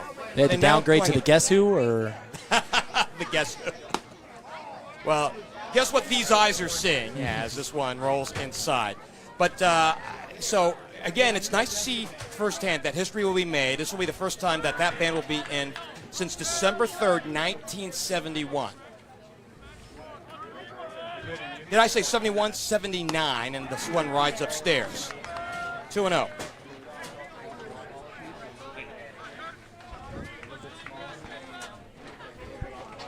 It's a big at-bat for Moak. It's the first time he's come up with runners on. They put a runner in scoring position specifically for the top of the order. It's in play. Love by Viderick. His throw will go on to first in time. And there's 2 down here in the visiting 4th. That nearly played itself almost into a quick tag of the runner. Yeah, you saw it almost mess with Viderick's footwork as he, was coming across the bag and almost bumped in to Avery out there at second base. Left fielder. I'll tell you what, Southern. that ball hit the barrel of Moak's bat. He just beat it down. That's one when you go back into the dugout, you're thinking to yourself, man, just missed that ball. Pitch to Southern, and misses off the plate for ball one. Reid, the next time you and I will be back on the air will be Tuesday. Can't wait to see you for that one as we start the sectionals at Harrison. It'll be Harrison and Lakota West for a 5 o'clock first pitch. I forget if Harrison still has the 500-foot dead center field. I don't know if they changed that yet. But. And it's on the infield, glove by Fiehrer. His throw over to first, and that's a beauty. A nice way to end the visiting fourth in front of my partner, Chris Fiehrer. Partner, it was fun. Reid, I will see you on Tuesday as I exit stage left. As we go to the bottom half of the fourth, it's Badin with the lead. We'll come back here on Chatterbox Live. To the home fourth we go, and it's a Badin lead, and to take you the rest of the way, it's Reid Mouse. Thanks, Geoff, and you enjoy that concert tonight down at TQL. I'm glad I could help in your Sunday fun day. Thank you. I appreciate it. You have no idea, actually, but I appreciate it. Chris, it was good seeing you, man. You too. I appreciate it. It was a lot of fun calling with you again. And we'll see you down this Badin run here. Tell you what, a ball game and a show might as well take you out for a date, Geoff. Well, if that was the case, it would have been Garth Brooks 2 nights ago. Yeah, there you go. We'll see you, boys. See ya. Well, Mark Holderbach in the top of the order, due up for the Badin Rams. Reid Mouse along here with Coach Chris Fiehrer. Badin leading 4-2 in the bottom half of the fourth inning out here at Alumni Field in the yearly edition of the Hamilton-Badin rivalry. Holderbach has flown out inside the infield. This is his senior day, obviously the younger brother of a couple of good ball players. Alex Holderbach still working it throughout organizational ball as he slaps one into center field for a base knock. Holderbach will reach first. Yeah, he's another one. I feel like there's been a Holderbach playing baseball at Badin for the last 20 years as well. Yeah, there is. Alex's first year, I believe, was 2013, and then there's always been one in constant activity. We talked about, just in the half break there, Drew Holderbach playing for the Marietta Pioneers, where Cooper Fiehrer, your son's going to go next year. They just wrapped up another OAC championship, which is nothing new to them, but still a feat to have how strong that conference is. And I think the D3 draw is Monday at some point, so they're going to find out where they're heading next. So Vitterick steps in on a missile to center field. Holderbach's going to coast into second base. Runners on first and second. Nobody away in the bottom half of the fourth. The field umpire was lucky to get out of the way of that ball. Moore. I imagine we'll see Lucas Moore bunting here. Not in a sacrifice situation, but I would be very surprised if he wasn't. I'm noticing, I don't know the exact number, but quite a few Badin's hits today have come off the first pitch. Yeah. So if he's trying to get ahead of you with a fastball anywhere around the middle of the plate, maybe being aggressive is a good move here. And that's something that as a catcher calling pitches, or if you're in the dugout calling pitches, you've got to start recognizing is saying, hey, they're getting ahead of us on the first pitch. And he did show bunt. And Avery showed the off speed as it misses outside, 1-0. Which, if you're calling pitches, if you almost are positive they're going to bunt, throwing him the breaking ball early or something off speed is probably a smart move. Here comes the 1-0 offering. Runner is moving Holderbach, and he's going to have to go back to second as this ball hits the plate and is fouled. So I'll ask you, you're in a situation like this. That clearly was not a square early, clean sacrifice. It's kind of a bunting for a hit. Mm-hmm. Are you having him just square early, get your feet set, and get this bunt done, or are you letting him? A guy like Lucas Moore, who is so good at bunting, I'm going to let him get a chance to lay one down for a hit. But after there's one strike, I'm saying, all right, now you need to square and get the job. Here comes the 1-1. He does square early. Misses downstairs, 2-1. And there's just no routine sacrifice when you can run the way he does. Absolutely. There's speed all around. Mark Holderbach's got some good wheels out at second. Vitterick over at first. Hamilton, 2-1 in there for a called strike. Moore's going to take it. 2-2. Moore, he's got a base hit on the day. They have yet to get him out. Walked his first time around. So now he's got 2 strikes. I wonder if Coach Treadway here will say, nope, you got to get this done, or if he's going to take it off and let him swing. Here comes the 2-2. Kicks, deals, singled into center field, coming in to make the play. Isgrove, it gets past him. He falls down, chasing after it. Rounding third, heading for Holmes. Holderbach, here comes Fiehrer. Moore all the way to third. He'll slide in with a 2-run triple.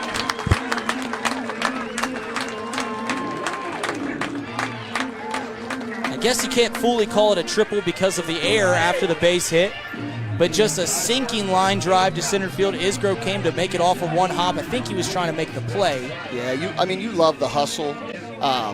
In a perfect coaching world, you want your outfielders and everybody to know the runner and know the situation and know that sometimes you can lay out for a ball, and if you miss it, it might not hurt you. But with Lucas running, that's a dangerous play there. So 2 runs will score, and I think the point I was making is you see Isgrove out there in center field. He is fielding exclusively today, being designated hit for it. But I think he thought at points that he had a chance to come up and sink it on a line drive. And as an outfielder, there is a distinct point in which you realize, hey, this is abort time. We got to make the play and just let it fall in front of him. And he did. I mean, that ball hung up there just a hair longer, even from our perspective, than I thought it would. And I think he just got himself caught right in the middle of that. So that will do it for Davis Avery on the mound. We're going to see a new pitcher in the form of Ray New. We're going to take a break. When we come back, we'll tell you all about New. Stay tuned. You're watching Chatterbox Live.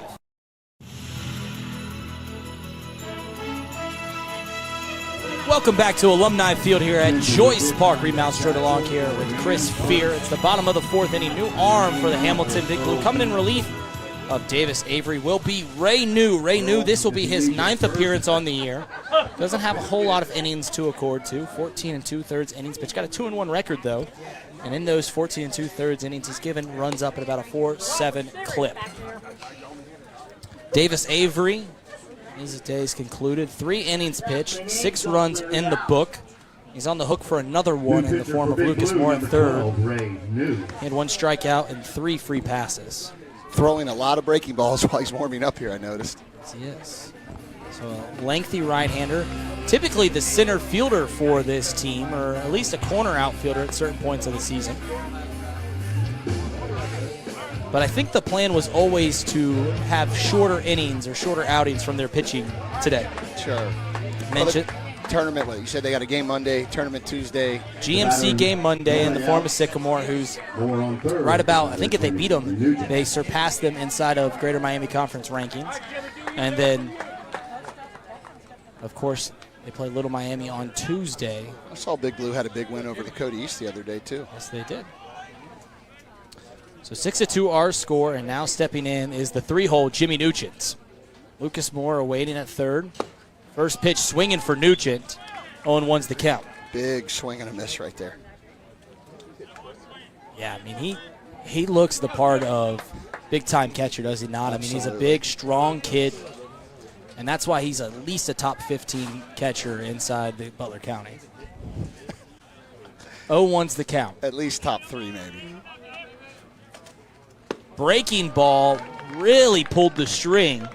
0-2's the count, and you saw the difference in speeds, velocity from that fastball to that bender. And I would be surprised if he's going to throw him another fastball over the plate at least in this at bat. So the infield is in. Here comes the 0-2 as it gets away from Curtis Moak. Moore's going to be coming. The flip towards home, not in time, and not even tried as it makes it 7-2.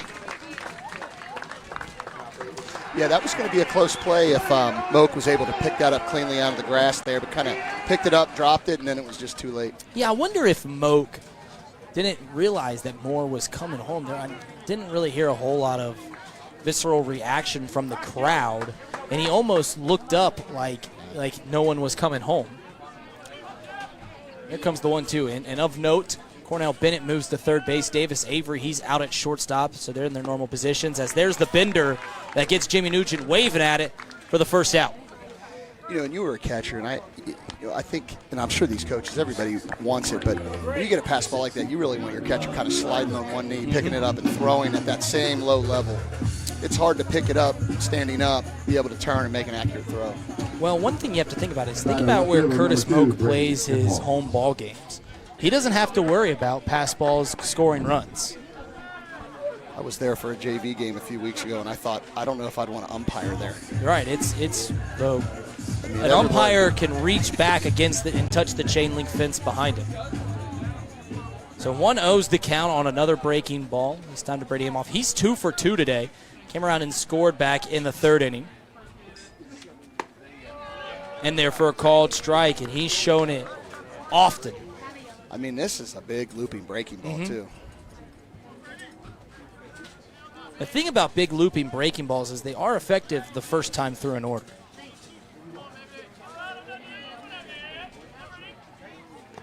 Now, the way Brady Imhoff's gone today, I would think if he hangs it up there, he would be content to stay behind it and drive it in right. rights. He's kind of lived there today. He's not frequently a backside hitter, but he's done a nice job of it today. 2-1, 1 away, 7-2 our score in the bottom of the fourth. Check swing, yes, he did offer at it, 2-2. Little frustration there from Brady Imhoff. I think he wishes he could have that pitch back. Yeah, it seemed to be a situation where he was thinking no, no, no, yes in his mind as opposed to the opposite. Here comes the 2-2. Fouled back, we'll do it again. Well, when you're mixing pitches up and you're throwing that slow breaking ball, you know, it's really hard as a hitter not to start guessing, and that's when you're able to sneak some of those fastballs in. Even that one, he was behind a little bit. You know, right. I think he's thinking in his mind he's probably going to get a breaking ball, and it's just been enough to throw him off. Here comes the 2-2. Bender is going to wind up in the spine of Brady Imhoff, and he's reaching a board for the third time today. Looks like Kyle Stevenson re-entered, so he's back up for the third time.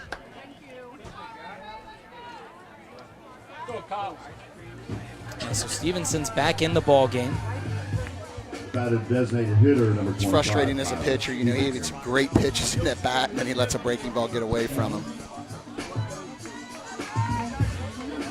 So we could close the book on Davis Avery. His final line score, 3 innings pitched, gave up 7 earned runs, and is currently in line for the loss.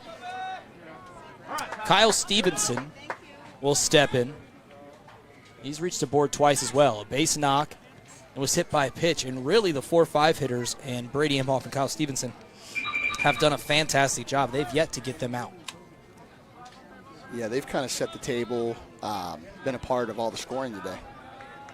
Here comes the 0-0. Fastball outside, 1-0.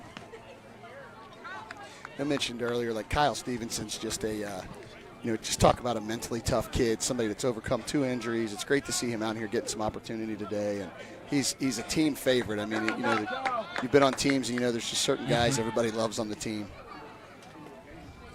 There's certainly guys that most become gravitational pools inside of clubhouses and dugouts and locker rooms. 1-0's the count to Stevenson. New comes set, deals. Misses downstairs, 1-1.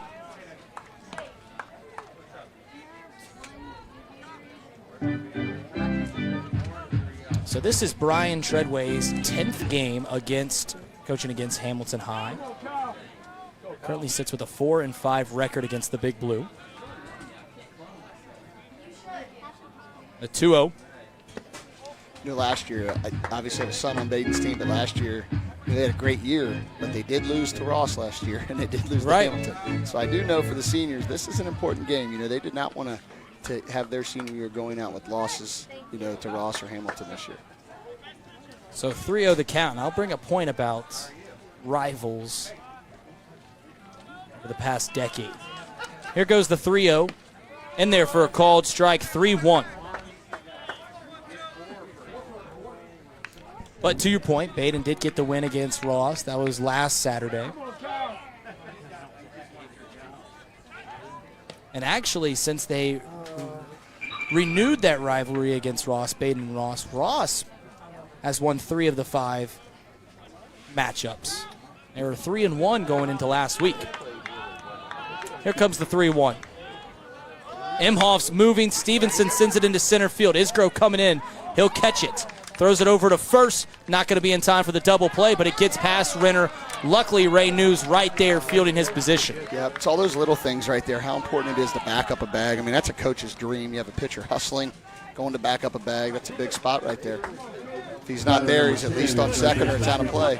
Those are the fundamentals that, if you're not a former baseball coach or, you didn't play for an extended period of time, that if you're just, parents in the crowd or fans, you don't notice those little things, but those do become the differences. Absolutely. So now we'll see Cooper Fiehrer. He's 1 for 2. The throw into center field from Moak. Imhoff's going to have second. So runner in scoring position. And Fiehrer brought home a couple last inning.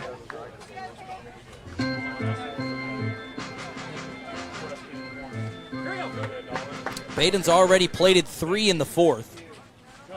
Has presented them with a 5-run advantage.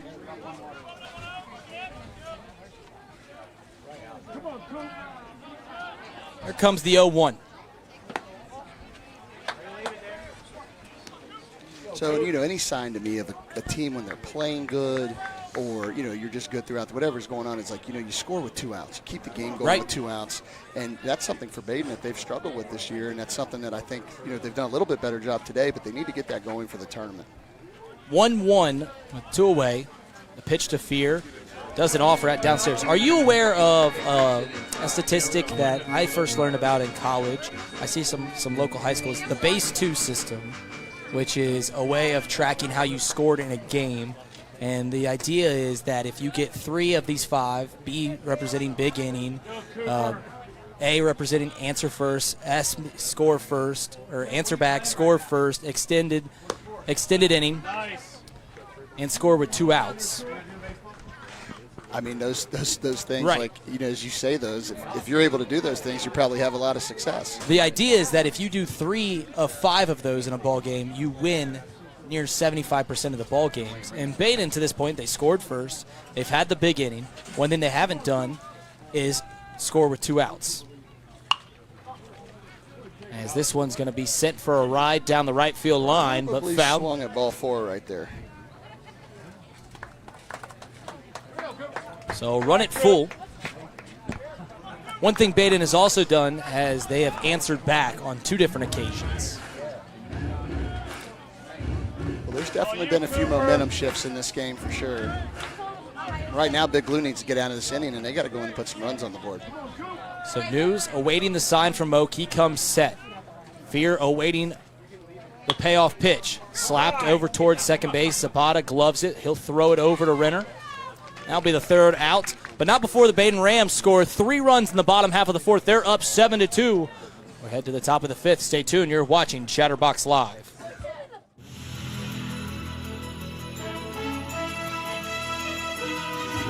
Eric Rawlings out for another inning of work. It's the top half of the 5th. 3-4-5, 2 up for the Hamilton Big Blue, and they're going to need to get their sticks out if they want to get back in this one. It's 7-2. Reid Mouster along here with Chris Fiehrer. Chris, I'm glad that we finally got away from Geoff. Now we can start having some real fun. I'm sure he's tuning in. That's the only reason I throw that dig out. So Hayden Renner will step in. He came around and scored back in the 3rd inning on a sacrifice fly. There he goes. I mean, like we said earlier, he's all over the plate. Eric's going to throw it right in on there. And what's interesting is Coach McKinney is the one that calls, Chuck McKinney is the one that calls pitches down there on the dugout. And this is something that he probably can't see how much Hayden Renner is on top of the plate. That's something that Jimmy Nugent is going to have to relay to him, and that's the communication that works between a pitch caller and a catcher. Absolutely. Like I said earlier, I mean, I would have to think that he's been hit a lot as much as he's a big kid. He's over top of the plate here.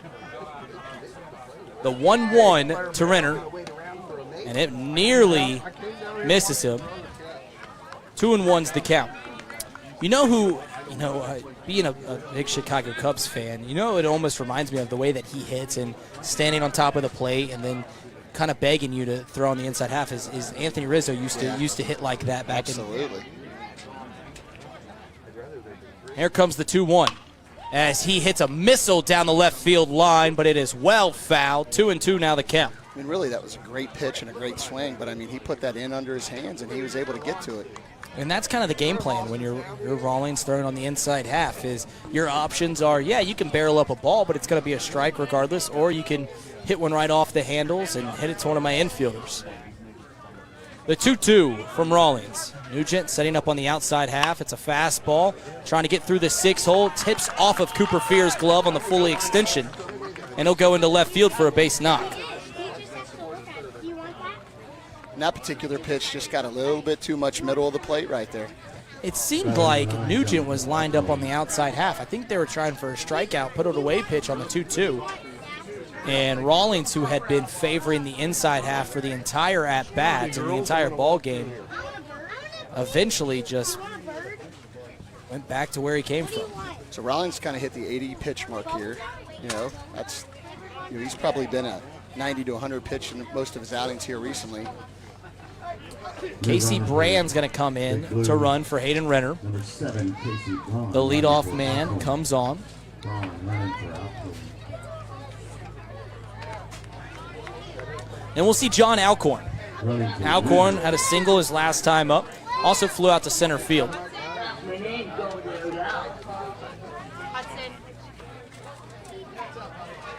This game typically played underneath the lights as it was originally scheduled.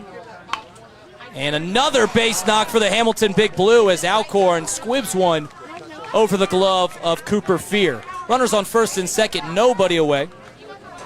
This is really kind of what Hamilton needed, though. They needed to come back in here and get some base runners and grab some momentum back. So, 2 good at-bats to this point. And now you're seeing the arms head towards the bullpen in the Badin dugout. Surprised that there's no talk going out there to Rawlings right now. He just gave up back-to-back base knocks to begin the inning. We'll see, it looks like a new batter. Yeah, I didn't see a change made. But It's Ray New, who is going to be hitting in the spot of Matt Gall. So Matt Gall was playing third base. Ray New came in to pitch. Davis Avery moved to shortstop. So Ray New replaces Matt Gall in the lineup. So, this is another situation. You're down 5 runs. Are you willing to give up an out here to move 2 guys over? Earlier in the ball game, possibly, but down 5, and it looks like they will bunt. It chops right in front of Caleb Chorley. He'll underhand it to Diego DiCello, so the sacrifice works. Runners move up 90 feet, and one's away in the top half of the 5th. So you gave up the out there. You moved them over. You got them in scoring position. So now you're really counting on one of these next 2 hitters to get that big hit for you. And Jordan Zapata, we mentioned it earlier, he was the first true swing for the Big Blue today. Had that base knock over Landon Viderek back in the 2nd inning. He had a sac fly too his last time up, so has been productive at the plate. If he puts one in the air once more, it will count as another sacrifice fly and another ribby. As the first pitch off speeds in there for a called strike. And Rawlings, we haven't seen that in a while, but he showed that earlier in the ballgame. Yeah, that's only going to work to his advantage. If he can throw that breaking ball, off speed, first pitch, get ahead with the strike, it kind of gets in the pitcher's head from there. Or the batter's head, sorry. 0-1, 2 runners on to Jordan Zapata as he goes down and barrels another one. It's out to Lucas Moore. He'll glove it. Runners coming in towards home. He tags up. He'll score. It's 7-3.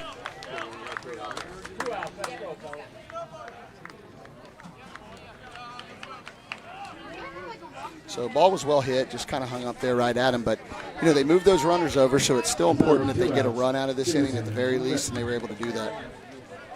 And Zapata's had 3 at-bats and 3 productive at-bats in that. It's been a tough out every time up.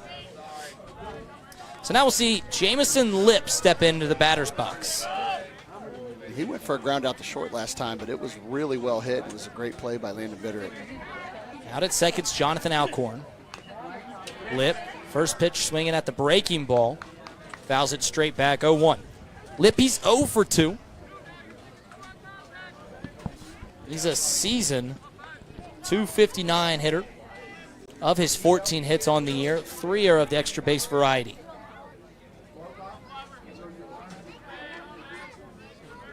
Eric Rawlings comes set. Checks on the runner at second. Fastball in the dirt. Swung on and missed. 0-2.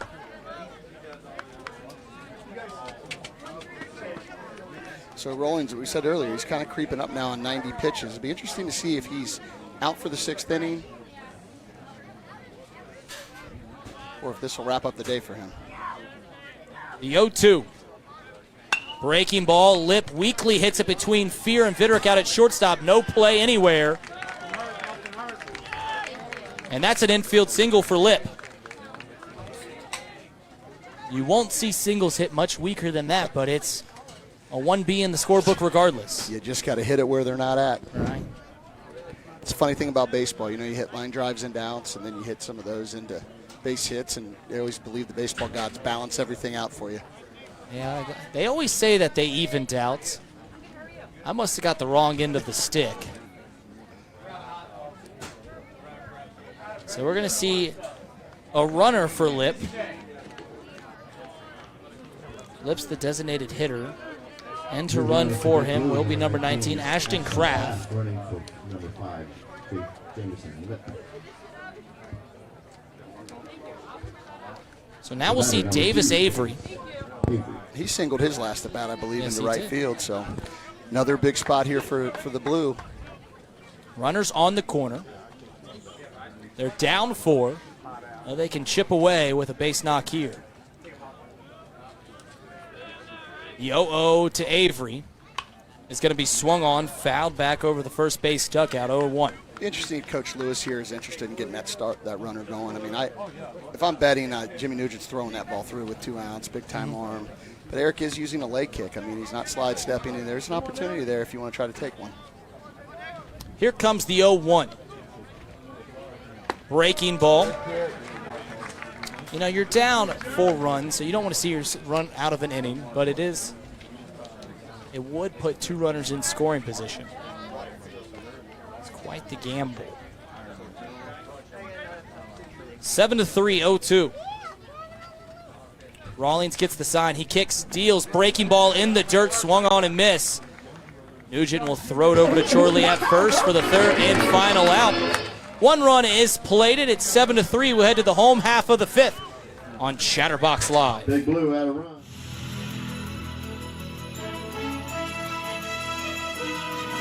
It's the bottom of the 5th here at Joyce Park. Greenhouse Short. Along here with Chris Fiehrer. 7-3 our score.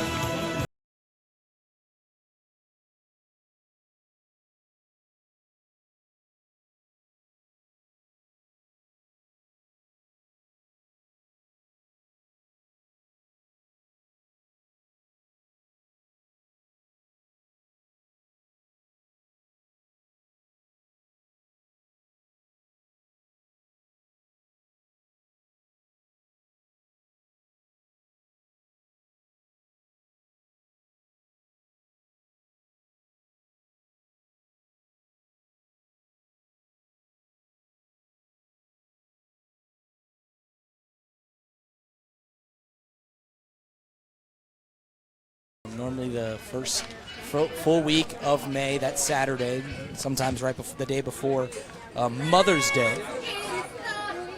But obviously Mother Nature had other plans, so we're playing here on a midday Sunday, a matinee. And when you played here at Badin during your time, what were the big games that you guys got up for? Like, what were the games that you remember that were the ones you wanted to play in the most? The most important game we played every year was against Wyoming. We absolutely hated their head coach. Their assistant coach was all right, but the head coach was just... I tried to figure out why I kept scheduling you guys, because I think we were like 1-8. Well, you beat them my senior year. That would have been the only one. Right. So Reese Anzalone is going to hit in Caleb Chorley's spot. He's a .429 hitter this year. Yeah, Treadway used to call me initially and want me to play on your guys' senior night, and I started figuring out after a while, like, wait a minute, they might just be looking for an easy win.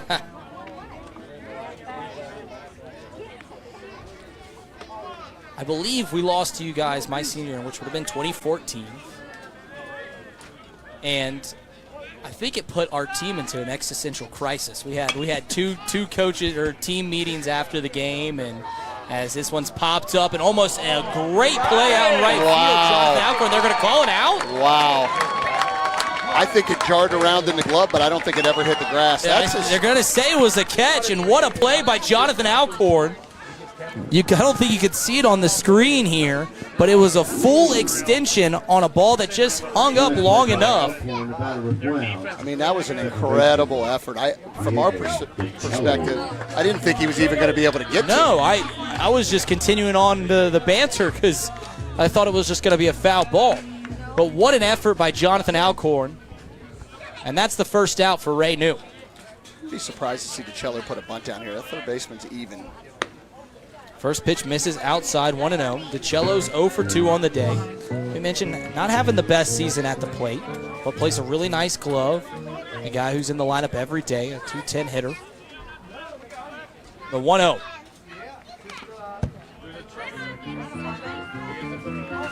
Comes from a very athletic family. Obviously, Sergio DeCello was a big piece last year. Dante before that was a 4-year starter out at shortstop. A rarity at any high school. Here comes the 2-0. And there's a base knock for Diego DeCello as he puts it between Renner and Zapata at second and first.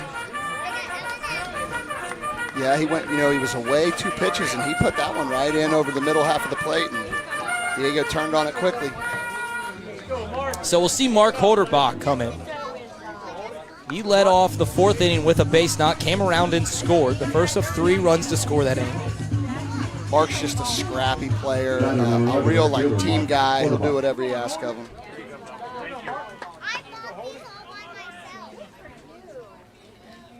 One away, and there for a called strike. Yeah, we've seen Mark in a variety of roles. I've seen him pinch hit. I've seen him come on as a pinch runner on several occasions. Yeah, I think on teams where you have depth, and Badin tends to have good numbers and good depth. You got to have guys that play different roles, and are team guys that are willing. Hey, if I'm going to play every other game, or I'm going to be asked to pinch hit or pinch run, they embrace that role. And Mark's one of those guys that's really embraced that role this year.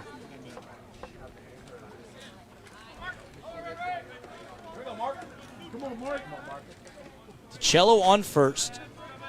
Seems like we'll see him running at some point in this at-bat. The 0-1 is a breaking ball in there for a called strike, 0-2. And there's that big bender. Yeah, but now Mark Holderbach's got to get into protect mode here and maybe fight some pitches off if they're borderline. And Pick-off attempt from New over to Renner. Not in time on DeCello. And you're seeing Mark Holderbach choke up about 2 inches on the bat. A little bit of a throwback move there. Right. Fewer and fewer. Step up closer to the plate. Just try to put the ball in play. 0-2, another pickoff attempt.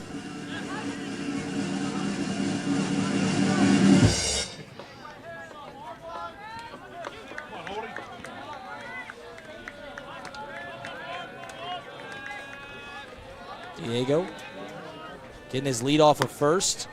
The fastball on the outside, not a strike. 1-2. Paying a lot of attention to him over there, trying to make him uncomfortable. Don't want him to take off and swipe a bag here. New's got Holderbach in the well. Can he put him away? The 1-2 is in the dirt. DeCello's going to be moving. Moak keeps it in front of him, but no play at second. Runner in scoring position, 1 away. Good work by Moak blocking it, but just really good instinctive base running. I mean, he read that ball. As soon as that ball started hitting the dirt, he was going. He really was on the move the second that he saw dirt fly up. It's all about seeing that angle on the base paths. 2-2's the count. Breaking ball, got him. It's an impressive pitch right there. It's the second time he froze Holderbach on the bender. With 2 outs. For strike 2 and then strike 3. That one looked like it started at about his head and ended right down the middle. Came right back. It's a slow bender, but the break is fairly late. It really is. And there's a lot of drop to that in a hurry. So now we'll see Landon Fiehrer. He's got a 2-for-3 day going. He's scored twice. Looking for another RBI in the form of Diego DiCello out at second base. Fiehrer has moved up to the top of the order. At certain points of the year was really batting 3-hole for the majority of the year. Yeah, there's been quite a bit of movement in this lineup, I think, throughout the year. I think trying to find something that's going to kind of get them all going and click. And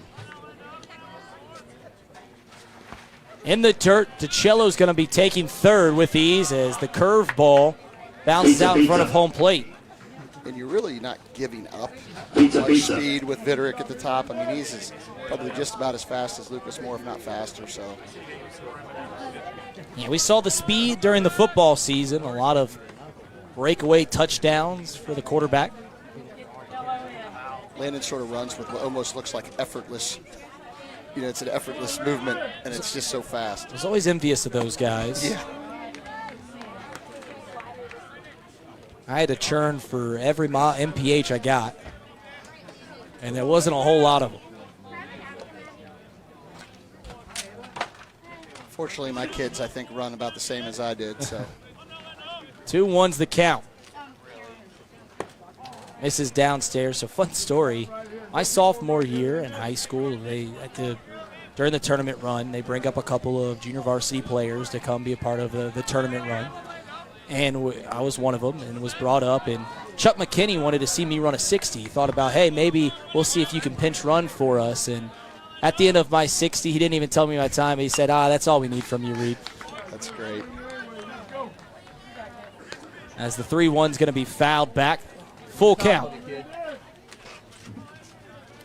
If you hit doubles and home runs, you didn't really need a lot of speed, did you? I didn't do that either. I can tell you that.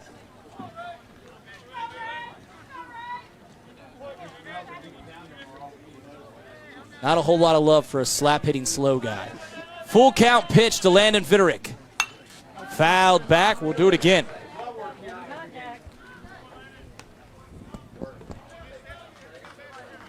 Have a nice little battle here between these two in this at bat. Kind of fell behind, fought his way, the pitcher got himself back in it, and fouled off some tough pitches here. You've got to think that breaking ball is going to be coming at some point. Here comes the payoff pitch. Fastball, base knock, 8-3.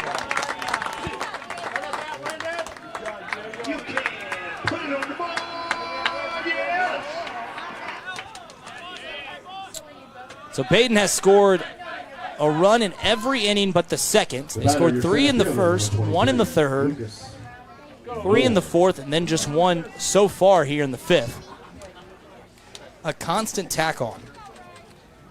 I do think, they're going to pay a lot of attention here, but I do think you're going to see Landon take off here. I think they're going to try to get him into scoring position. So here's Lucas Moore. Had a triple his last time up. They've yet to get him out. He's 2 for 2. Triple, single, and walked. First pitch he sees, misses outside, 1-0.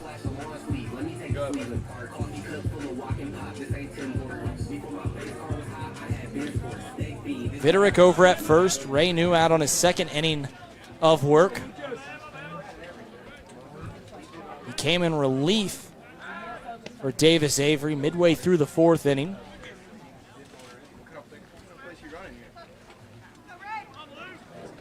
Diego DiCello's 1-out single got the Rams going here in the bottom half of the fifth. And they keep extending themselves away from their rivals across town.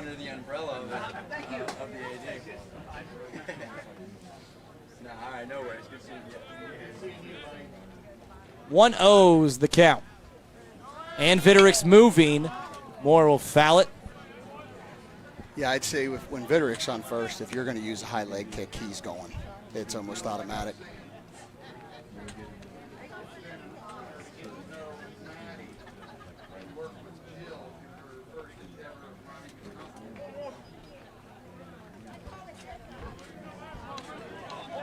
So Fiehrer leading off first. Infield at normal depth, though the middle infield pinching towards second base. Breaking ball misses upstairs, 2-1. So Lucas Moore and a hitter's count.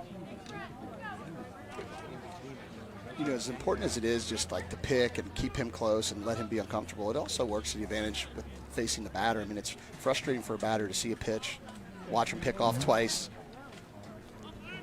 Gets everybody out of rhythm.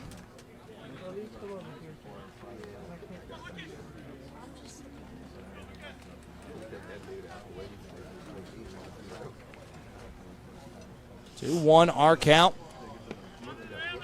2 away. 1 run already scored in this bottom half of the 5th.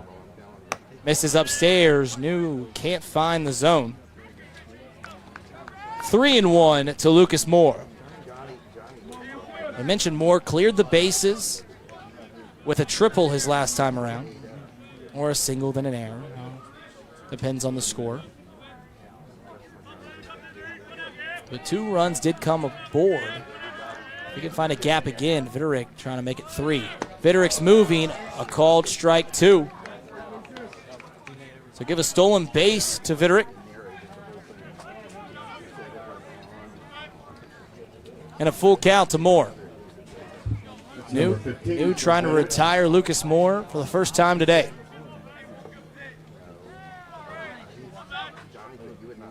Something happened there where Fiehrer started walking back off the bag at second, back toward first. If he thought that was a foul ball, or it did seem like it might have been strike 3. This at bat has had so many breaks, and over the course of it, even I was a little taken back by Moore just taking that fastball over the plate. Yeah, kind of lulled us in here a little bit. So Moore fouls off the first full count pitch. Working a nice at bat. See if he can win it. Seeing a couple of base hits gone through the 4-hole. Here comes the full count. The kick, the deal, and there's another base knock over the first baseman's head of Renner. Fiehrer rounding third. He's heading for home. The throw into second, not in time. Moore with a double. Trading places is Landon Fiehrer and Lucas Moore. It's now 9-3, and there's going to be a conference out at the pitcher's mound. Joey Lewis, looks like we're going to have a new arm to tell you about. But Lucas Moore has now walked, singled, and that's a double. So we're going to take a break. When we come back, we'll tell you about the new arm. Stay tuned. You're watching Chatterbox Live.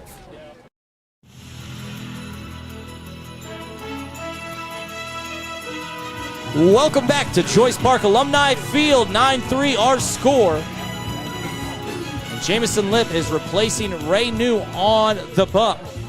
Lip, this is his 8th appearance. He's got 20 1/3 innings pitched, a 4.45 ERA, 1-1 record, 15 Ks, so not a whole lot of putting him away. Ray New will move to center field. Brady Isgro will exit the game as Jamison Lip was the designated hitter, so he'll just enter into the game. Jimmy Nugent, for the second time today, will have to face off against a new pitcher. New pitcher for Big Blue, number 5, Jamison Lip.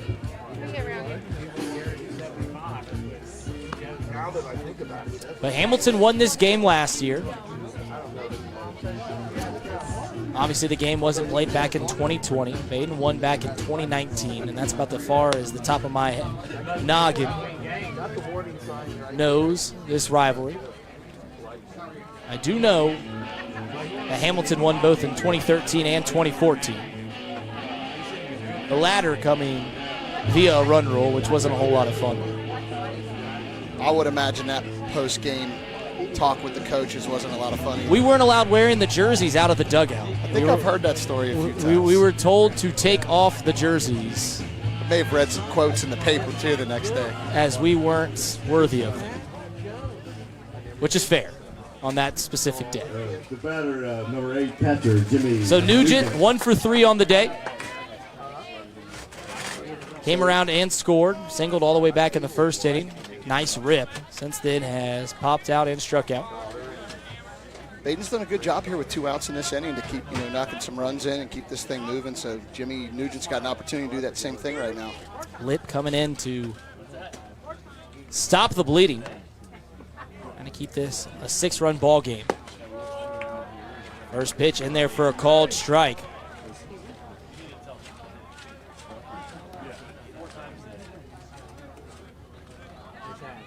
Oh, 1 here to Nugent. Coming into this one, he was just below a 300 hitter. 289, with a lot of power.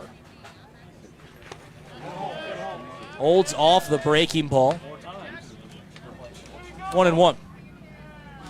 They check it down to the field umpire. I always find it fun when the field umpire is behind the pitcher's mound and he's the one signaling if he win or not.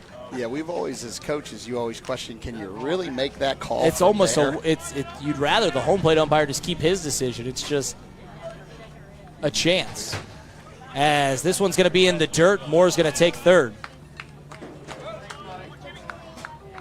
Good read by Moore, moving up 90 feet. 2-1's the count. I mentioned Lip. Not a whole lot of strikeouts on the season. 20 and a third innings pitched, 15 Ks. So a big spot here. The Big Blue needs to get out of this right now. They need to stop the bleeding. They're down 6 and have 6 outs to give the Rams. The 2-1's in there for a called strike to Nugent. 2-2.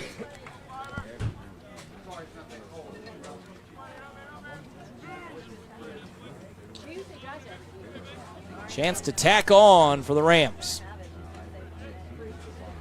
Lip comes set. Oak awaiting the pitch, as is Nugent. Called strike 3. Lip comes in, puts down Nugent, but not before a duo of runs scored for the Badin Rams. They're up 6 as we head to the top half of the 6th here on Chatterbox Live.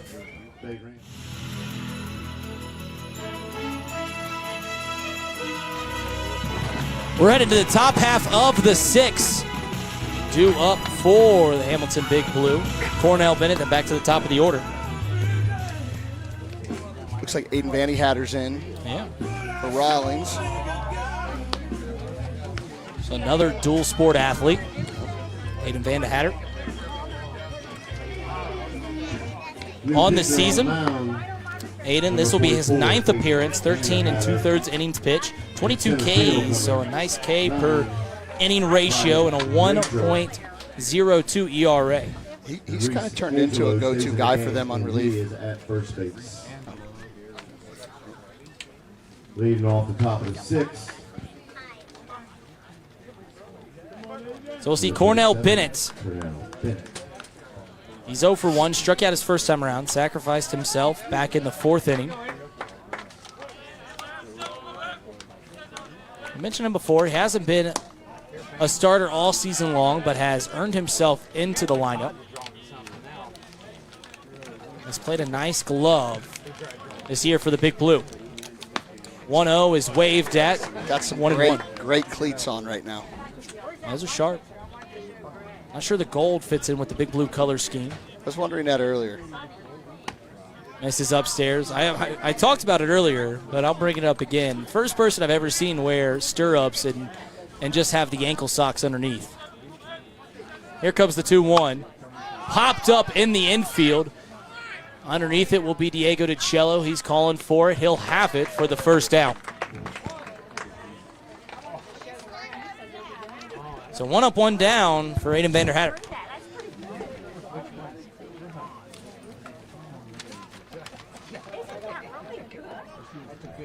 Curtis Moak stepping in. Catcher Curtis Moak. He walked his first time around, then has put an 0 for up.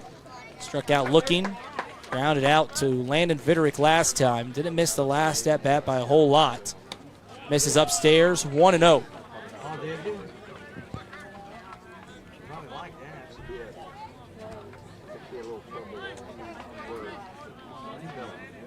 1-0.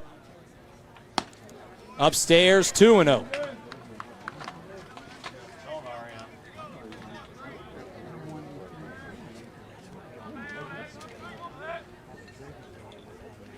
And Hatter can't find it. Well, that's 3 in a row and haven't really been close with all 3. Missing up. And you see this typically when at a new field, at a visiting field, and you're not used to a rubber. Not here at home. A 3-0 misses upstairs as well, and it's a 4-pitch walk to the leadoff man, Curtis Moak. So now we'll see Chris Southern with a runner on, and Hamilton, if they want to get back in this one, are going to need a lot more of those. Yeah, they're at that point now. They got to string some really good at-bats together. They need to get some guys on base, put some pressure on Badin. They have 5 outs to give Badin until the end of this one, and 6 runs to score to at least tie, and 7 to take the lead. Southern's up. This one misses upstairs, and I wonder if the take's going to be on. Joey Lewis gave the signal to Chris Southern and said, basically, right at your belt, and that's it. You kind of wonder if you're at a take till you get a strike right now, if he's struggling at all. And there it is, getting it across, 1-1. And Joey Lewis gave that signal like, hey, you can swing, but it's got to be right there. Here comes the 1-1, and he misses back upstairs. Aiden Vannietta right now, to me, when I watch pitchers, is sometimes I look at him and I kind of imagine there's a wall behind him, and it's like that falling back too much, that breaking the wall, leaves you up high. To me, he's kind of breaking the wall right now. He's got to stay a little taller and just kind of work downhill more. Here comes the 2-1. To the top part of the zone. Southern offers at it. Comes up empty, 2-2. The southpaw looking to put down Southern. 2-2's our count. Misses upstairs, and everything's right and high. Conservative short lead out there at first. You don't want to get picked off right now. You're down. The payoff pitch. In there for a called strike 3. Yeah, baby. And he had to pick a good time to make his best pitch right there that he's probably had since he's been in. It's called being effectively wild, right? Missing everything up, and even when you missed in that at bat way high, but was able on the full count pitch and on the second strike to bring it on down. Southern made a chase the ball there for that second strike, and that kind of changed the bat a little bit for him. Hayden Renner will step in, 2 away, Moak over on first, and still missing upstairs. No way.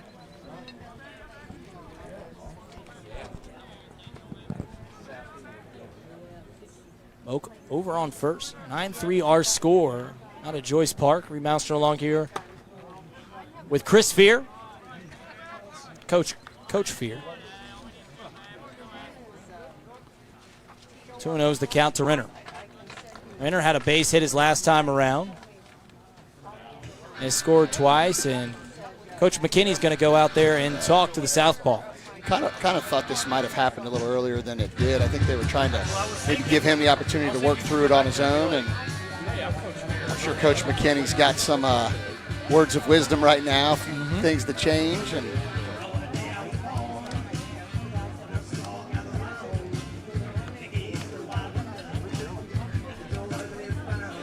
that Cooper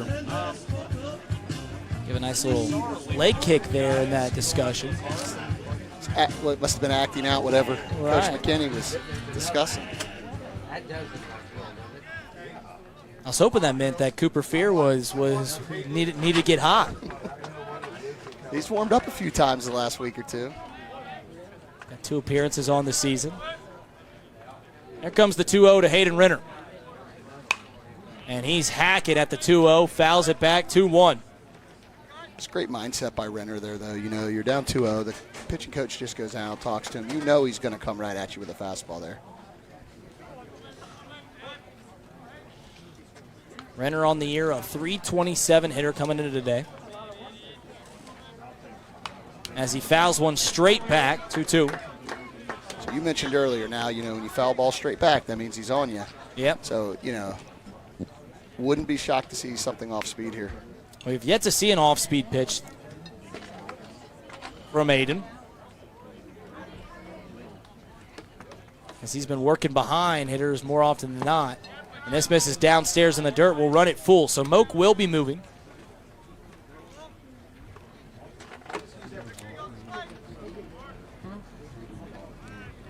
surprised they're still holding him at first in this situation. I think he'd just play right on his hip. Anzalone over there at first in replace of Chorley, and a swing and a miss. Back-to-back Ks for Aiden Vander Hatter. And we head to the middle of the 6th. It's 9-3.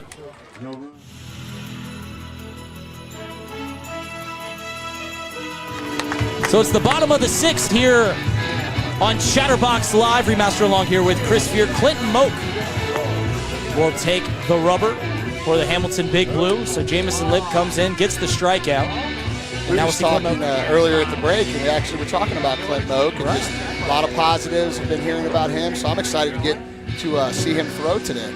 As a sophomore, has more than double the innings of any other person on Big Blue, on the Hamilton Big Blues staff. 45 innings, 9 appearances, a 2-4 record, 59 Ks, and a 2.1 ERA. I've seen him pitch a few times, and the one thing that I like about him more than anything else is he makes mistakes. He's a sophomore. That's going to happen.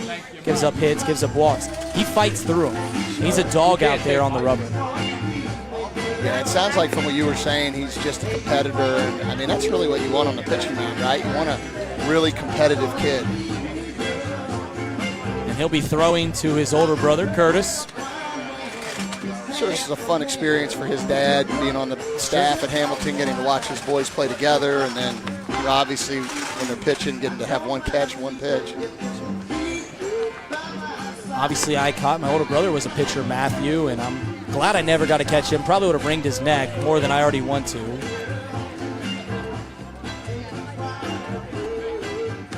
So we'll see Brady Imhoff. He's had a nice day at the plate.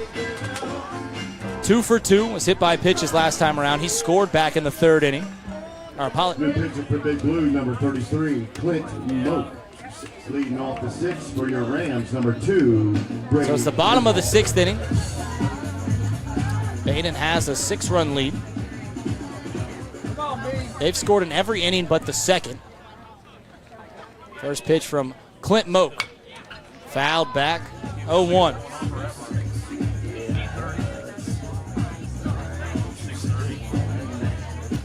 He's got that full windup, raising those hands up above his head. It's a throwback. Not many pitchers do that anymore. Breaking ball, nice movement. Imhoff fouls it off. He finds himself in a well, 0-2. Yeah, he's free and easy in his delivery. Gets rid of the ball. That's for sure.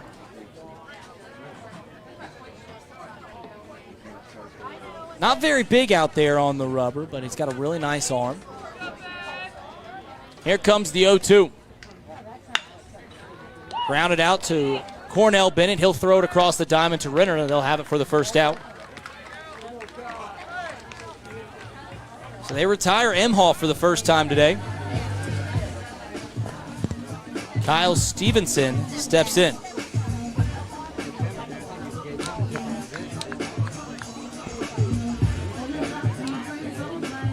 The batter, number 25, Kyle Stevenson. Stevenson, he's 1 for 2. Having a nice showing on his senior day. What do you think? You like these green helmets that Badin's wearing? I do like how they match the green on every other piece of the uniform, which I'm being facetious. That's been a problem that Badin's had for quite some time, isn't it? A lot of different shades of green. I believe that's what the newsletter or something like that's called, right? Yeah. Just staying true to the brand. I don't ever remember. Or maybe that was green helmets ever. Did you ever have any green helmets during your time? Black. 2-1. Breaking ball's in there for a called strike. I do like both the teams' uniforms today. Absolutely. Hamilton wearing the classic vest, the undershirt underneath. Those are sort of making their comeback. Right. Well, they've held throughout the test of time over for the Big Blue as the 2-2 misses upstairs. I feel like as long as the Big Blue have been playing baseball, they've been wearing vest. And they are sharp, especially in the royal blue. I think Badin's got 4 sets of uniforms. That was the 3-2. Swung on and missed. When I coached, that would have just been one more thing to have to figure out what we were going to wear each game. I'm overly critical at times of Badin's uniform selection. I do like these, the creams, the Giants. Yeah, that's who they're mimicking. Yeah, I like these a lot as well. So we'll see Cooper Fiehrer step into the batter's box. 1 for 3 day as he takes a first pitch. Bender, 0-1. Yeah, I mean, as a sophomore, I mean, he's not afraid to come right at you with the off speed. It's a good off speed, too. Yeah. As Geoff likes to mention, it breaks on 2 planes. As there's the 0-2 as it gets in there for a called strike. And that's a case right there. You know, it's my kid of I think you're guessing a little bit. You get the breaking ball, you think you're getting it again. Base knock for Cooper Fiehrer as he floats one into center field. His second hit of the day. That's 1-2. You know, you get into that guessing game. It's almost like I would think Clint Moak would probably wish he had that back. You know, you got it 0-2. You kind of have him guessing, and then you come right back and you just leave something over the middle of the plate. So Clinton Moak's now going to have a runner on first base in the form of Cooper Fiehrer. He'll face off against Reese Anzalone. And Fiehler's going to be moving. Moak's throw down to second base. In time, the tag as well. And it's a 1-2-3 in a different way. Inning for the Badin Rams. We head to the top half of the 7th. The Big Blue going to need to get their sticks out. It's 9-3.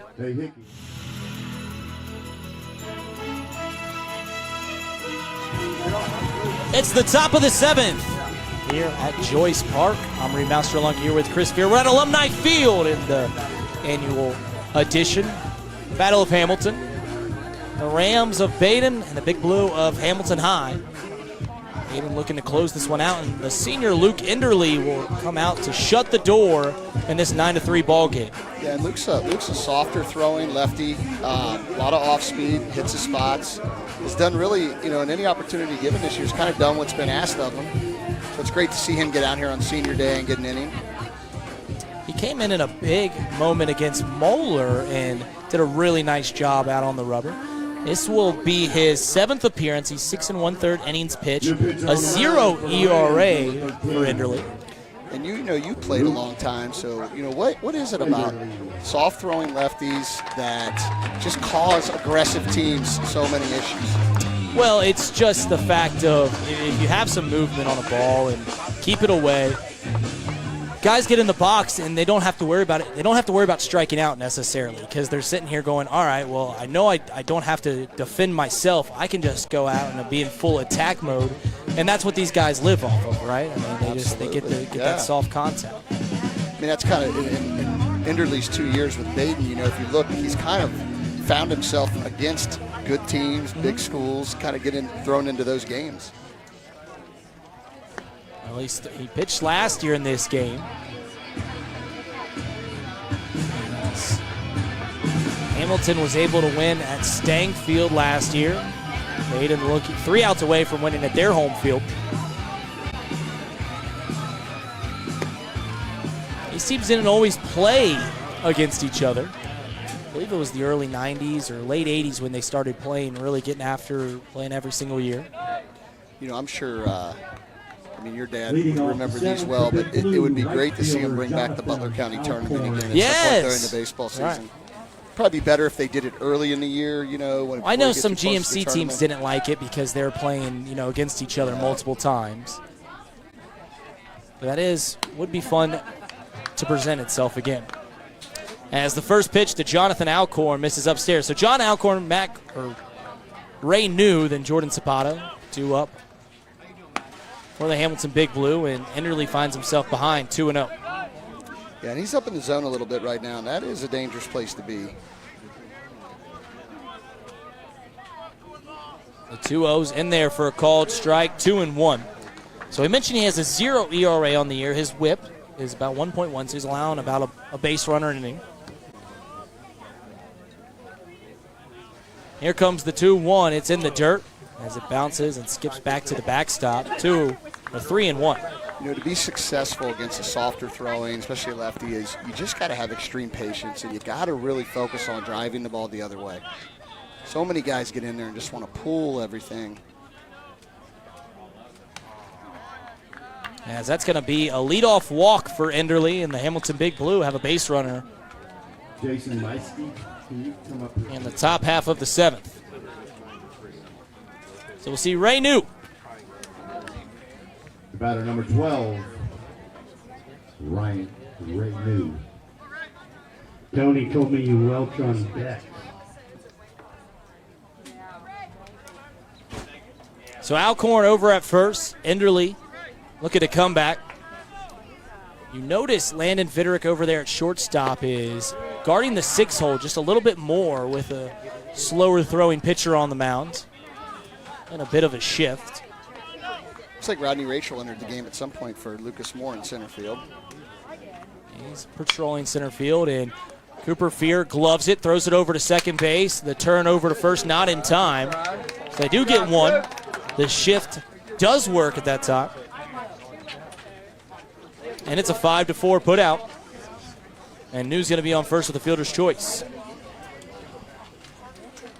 Been a lot of action today on that left side of the Call it the hot corner infield. for a Yeah, reason, yeah. right? And once again, Batter number 30, Jordan.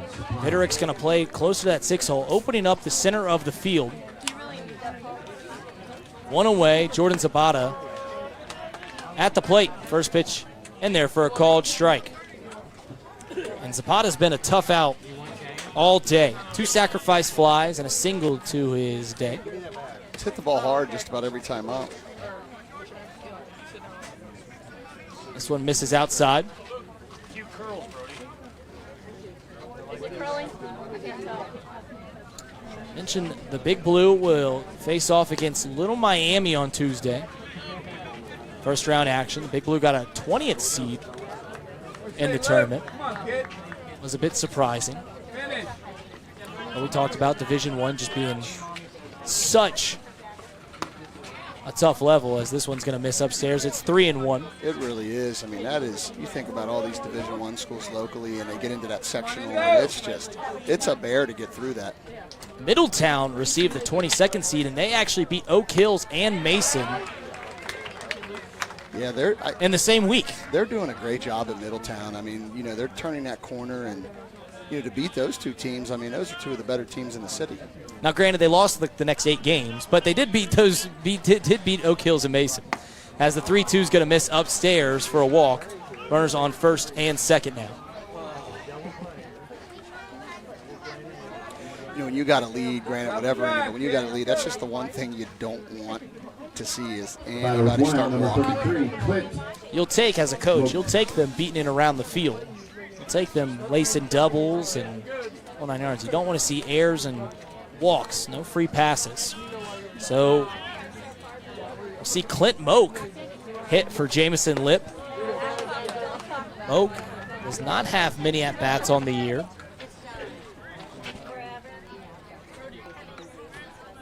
Just 6 hits on the season, a .214 hitter. As he fouls back the 0-1 to bring it to 0-2. Quickly gets ahead of him here.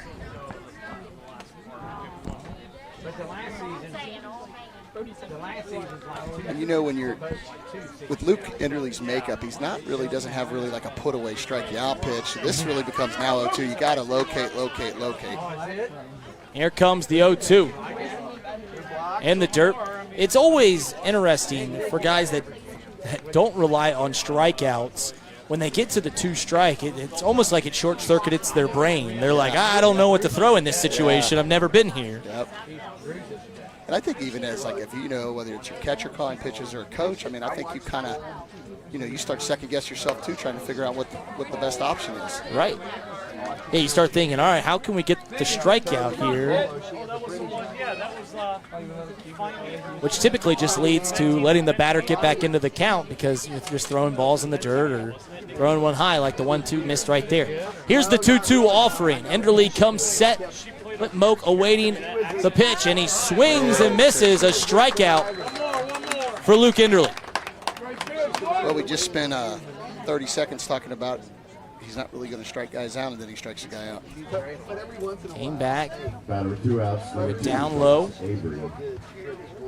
Got Moak to miss. So now we'll see Davis Avery with Hamilton with their back against the wall. First pitch misses up and away, 1-0. Beautiful day out here at Alumni Field. Can't ask for a better Sunday than at the ballpark, as this one's going to squirt away from Jimmy Nugent. Both runners will move up. 2-0 to Avery. Here we go, Luke.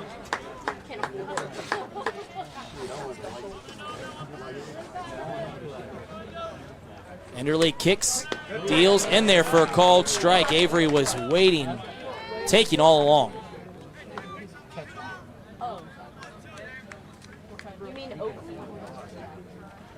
Here comes the 2-1. Popped up.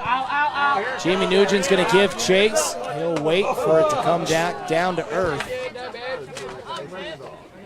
Foul ball, 2-2. I would say from the reaction of the crowd, that must have been close to hitting something. I think it was about right to your left. I always laugh coaching. I don't care if you're coaching 9-year-olds or high school kids. If someone hits a ball in the parking lot, everybody's wanting it to hit a car. The 2-2 misses downstairs. That could tell you a lot about the human psyche, that we want other people to have misery. You just don't want it to be your car. Right, at the expense of your joy. I would tell you what, if it hits the Chatterbox van, my pay might get decreased. Here comes the full count, and it misses downstairs. The bases are loaded. So the tying run still in the dugout for the Big Blue. Whether this with 2 outs turns into a comeback or what it is, I mean, if you're Big Blue, you want to get some runs right here. You want some momentum going into tomorrow, heading into your tournament game. You want to have that fight, that competitiveness. So here comes the first pitch to Cornell Bennett in there for a called strike, and that's what Luke Enderle needed. Bennett, he's 0 for 2, sacrificed himself back in the 4th. That's pretty much all he's done offensively today. The 0-1 swung on and missed. And the Big Blue down to their final strike. Joey Lewis coaching third base. Here comes the 0-2. It's in the dirt, gets by Jimmy Nugent. No play at the plate, and a run will score.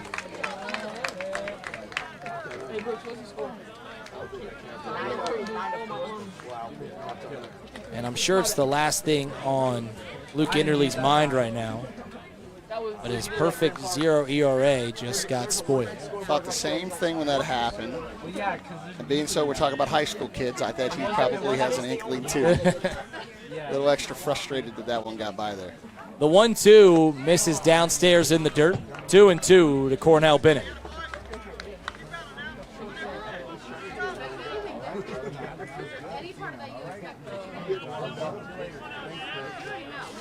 They're still in a shift with Vitterick overplaying at the 6th hole. Bennett chops one over to Vitterick. He'll have it off the second bounce, throws it across the diamond to first, and that's ball game. The Beta Rams win 9-4 over their rival, the Hamilton Big Blue. Big Blue did get the bases loaded. They scratch across 1 run in the 7th, but it was too little too late. Badin scored 3 runs in both the 1st and 4th inning, which was enough to put away the Hamilton Big Blue. It's a good game. A lot of hits, 21 hits on the scoreboard. Badin just outpaced their rival. But you can't go wrong with great weather. Sunday afternoon game, local game, big rivalry. So just a lot of fun to watch this game and get to see these 2 teams compete against each other. I believe that is Badin's 20th win on the season. So they'll move their record to 20-6. Big Blue, they have a couple more they have 1 more regular season game before turning their focus towards the tournament. They play Little Miami on Tuesday out at Little Miami. They were the higher seed, so they don't get a home game for that one. Badin took the bye in the tournament, so they're awaiting their first postseason team. So Eric Rawlings picks up his 8th win today. Yeah. And Coach Treblay's record is he 9-0? I do not know. I have the record book somewhere in my emails. He's inching closer to that record with supposed Unofficial games. records, because That's true. I'm sure in the 1970s there were guys that won 15 games because they pitched 15 times. They pitched every day. Right, yeah, pitched every time. I'm sure those records aren't complete, but they are fairly accurate, starting pretty much in 2005 on out throughout the 90s. But that does it for us out here at Alumni Field. This has been Reid Mouse, and Geoff Kim was on the call earlier. Chris Fiehrer, thank you for joining us. Chris, Had a blast. I appreciate the invite. it's always fun having you aboard. Badin wins 9-4 over their rivals here at Joyce Park. Thank you, and good night.